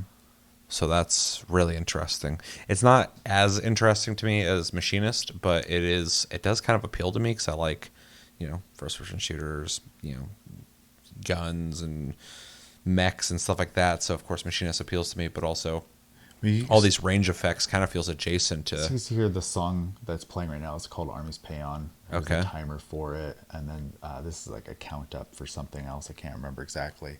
And then you'll do moves during that song, and then you'll switch songs and do other like moves. Oh, weird. Like that. Yeah, that's kind of interesting sounding. Yeah, if you wanna be paying attention to a bunch of buffs and stuff, it's fun in that regard. I am a little unga bunga when I play for the most part, so it's not super appealing to me. Gotcha. And then Summoner is pretty simple. You just have to go through the motions. Otherwise, it like really messes. Like if you screw up, your damage suffers because your combo is just very long, basically. Yeah. Because you go through every summon, and then you rinse and repeat. So I'm not really into summoning in games anyway. I always think it looks cool, but it's not really something I want to play. But this, you said the last one was probably the new. That's the new one. That's definitely new. Yeah. Yeah, that it looks pretty cool. A little the big sci-fi thing, looking. Oh yeah. Well, Endwalker's pretty sci-fi, so Okay. I don't want to say too much, but it's pretty crazy stuff happens in Endwalker. So The weird thing about this job, though, is like the moves they're doing don't seem that cool, but the summon looks cool. well, this is all in fast forward and the skipping Sure, stuff. 'cause sure, They already yeah, showed yeah. this job off before. Basically, it actually took like 10 minutes just to show off this job before when they changed it. Okay. So basically, you'll start off and you'll summon, your first summon, and it'll have moves it can do X amount of times, and it also is out for a time limit. So you want to do your moves while they're out, and then you switch to the next summon, and it has a bunch of moves it can do, and it just replaces moves that you have when you don't have a summon out. So if you notice, like, when Ifrit's out, the summoner spells are fire spells now, and then when Garuda's out, they have wind spells, and and they all have different cast times, ranges, and effects and stuff like that. So Gotcha. it makes more sense when you're playing it. That visual showcase, like I said, was kind of sped up because the big part was the ending for that one. Yeah, and most of these I haven't even played, so I don't know the mechanical aspect of it, but just the visual style of it and stuff is, it's just interesting to me that the summon itself is the showcase and the moves just all seem to be fucking nuking moves, but I mean, pretty much. yeah. But I think play-wise it's fun, but if you're into Pokemon, I'm sure it's fucking great. Just pulling shit out and doing moves. yeah, I don't know. I just think like it's probably one of the simpler ones to play. But yeah, I think most people, if they're trying to do like big magic damage, they play Black Mage. So Yeah. though I think Red Mage does pretty good damage now too. So Interesting. Maybe I'll have to try out Red Mage. Because I haven't played Caster in the game before, so. yeah, that's in Stormblood. So you got to get to that expansion. Oh, shit. Okay. Well, that'll be my... Once I get there, I'll work towards that then. Because Machinist was the big thing I was trying to get to. And I got that. I'm playing that. I'm liking that. So, Samurai looks cool. It looks a little slow-paced to me, but the moves are all cool looking. It's very samurai, Japanese, so I like that. Yeah, the swings are definitely slower. Their whole thing is you have like 3 combos you can do, and you get these tokens every time you do a combo. And then to do a finisher, you spend the coins you have, basically. Oh, and then interesting. the sword is your Kenki gauge, and those moves that'll cost like 15, 25, 50, whatever, and you can spend those. And those are your filler moves, which they weren't doing a whole lot of, which made it feel slow. Because typically you would do one of your swings, and you'd throw in a Kenki move, and then you do a swing, and you just go back and forth. They weren't doing that. They were just doing GCDs. So you were waiting 2.5 seconds every swing instead of like there being moves weaved in between, which you weren't seeing. So they do feel faster once you have the weaving moves, but at first they do feel a little slow. Okay. Yeah. It's fair. Scholar, completely off my radar. I've known of Scholar, but I've never really watched Scholar do anything, so I didn't even know they had a fairy or wherever the hell that thing is. So Pixie, Pixie. So that's an interesting mechanic for healing, but definitely not something I'd be too interested in. This Pictomancer, though, is really neat. Even though aesthetically it looks so different from everything else. Yeah, I kind of hate it, but yeah. yeah, but I'm also kind of weird about like the vehicles being in the game too. Yeah, so. no, I understand that too. Well, what I was gonna say is like when I was looking at this, I'm like, you could have made like not Square Enix, but like somebody could have made like a whole MMO with that visual style. Yeah, and it would have been really cool because it's like super creative the way they did it.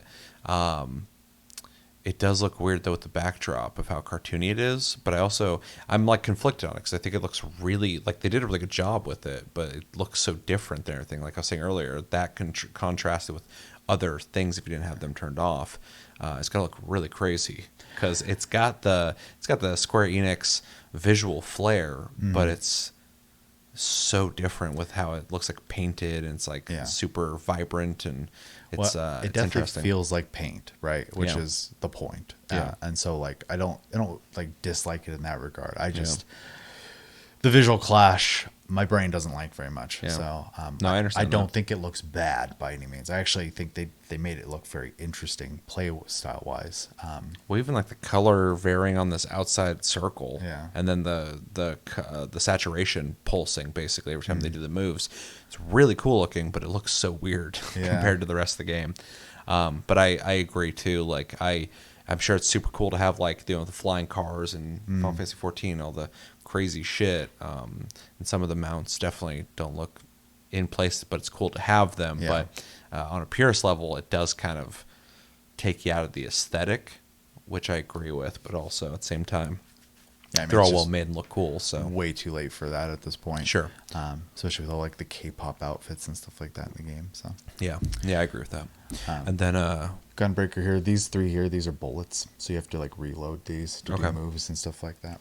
Which every time you swing, you see like explosions. A lot of times, that's right there. He spent 2 bullets. So okay. Yeah, I was wondering, does he ever shoot? But then at one point it looked like he swings, then an explosion happens. So I assume that's the shooting. Yeah, that's how they all are, because they're just explosions from swings. Okay. Yeah, I mean, if you said that's a tank, right? Yeah, and I if think I was going to play a tank, I would probably play that. Yeah, I think if you want something like where a little faster pace, I think that's definitely probably the better option. Perfect. Sounds perfect for me because I like the aesthetic. I like the moves. Does seem like machinist-esque in terms of shooting explosions, stuff like that. But it's a cool. So weird they chose that to be a tank, but I kind of like that they did that because you would think it would be just DPS. I mean, Dark Knight's a 2-handed sword magic, user. Yeah, they're a tank. So yeah, that's also weird. But Final Fantasy 14 definitely doesn't do exactly what you think they're going to do in terms of jobs and what they're going to do. So no, I think they're really good about. They've made a couple original jobs for the game now, and they've been very neat. They also are good about taking inspiration from other Final Fantasies and making it Final Fantasy 14. Yeah. I actually think it's probably the greatest strength when you're playing through this theme park of a game.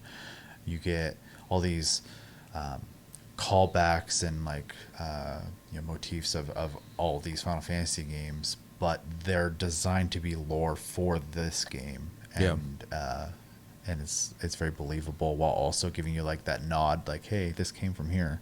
So I don't know, it's fun. Yeah, I agree with that. Well, that's my thoughts on everything. I kind of went to every single job and thought or discussed it, but I had a lot to think about on that. Sure. Wrapping things up, is there anything out of this that has you really excited or any thoughts? Sure. So I'm going to keep playing White Mage because I enjoy playing it. I am curious to see if like how the new moves feel, because look wise I don't get anything from it other than like, oh, that's an attack move or that's like a heal or a buff or something. I'm not like super in love with visually Pictomancer or Viper. I'm gonna play them at some point, but and maybe I'll play them and love them. You never know. But like visually, they both kind of just don't do it for me. The thing with Viper, and I think it looks really fucking cool. I definitely want to play it, but Viper kind of looks like it could have been in any MMO.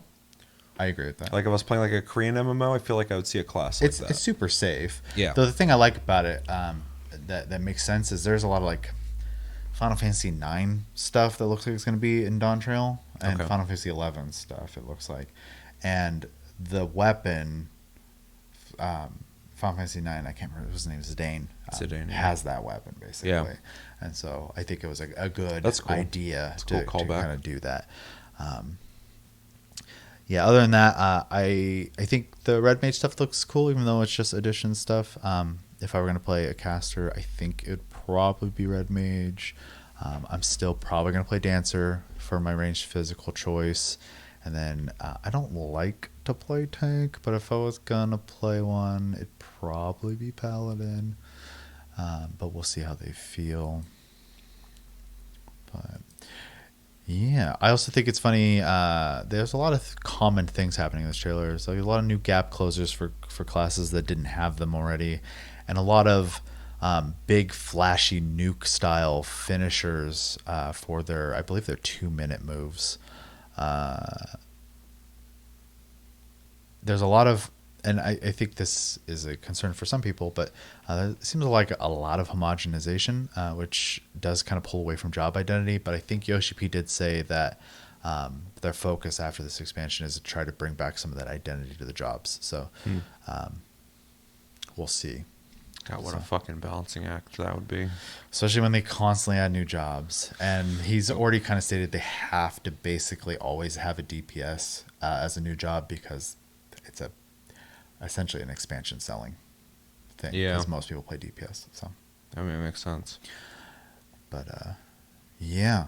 Yeah, I think most of them look pretty cool though. I can play most of them. I just don't. There's some I just really don't prefer to play. Like Black Mage, I don't think I'll ever enjoy it unless it gets a complete rework, which might upset people. But I don't think they'll do it. They don't need to change it for. Sure. I'm the minority opinion.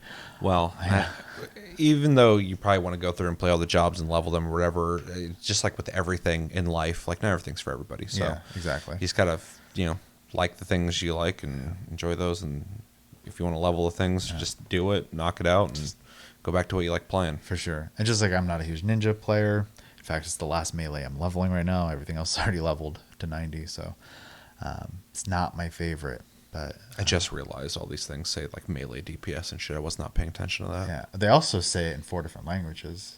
If you notice, it'll be English, Japanese, German, and something else. I can't remember.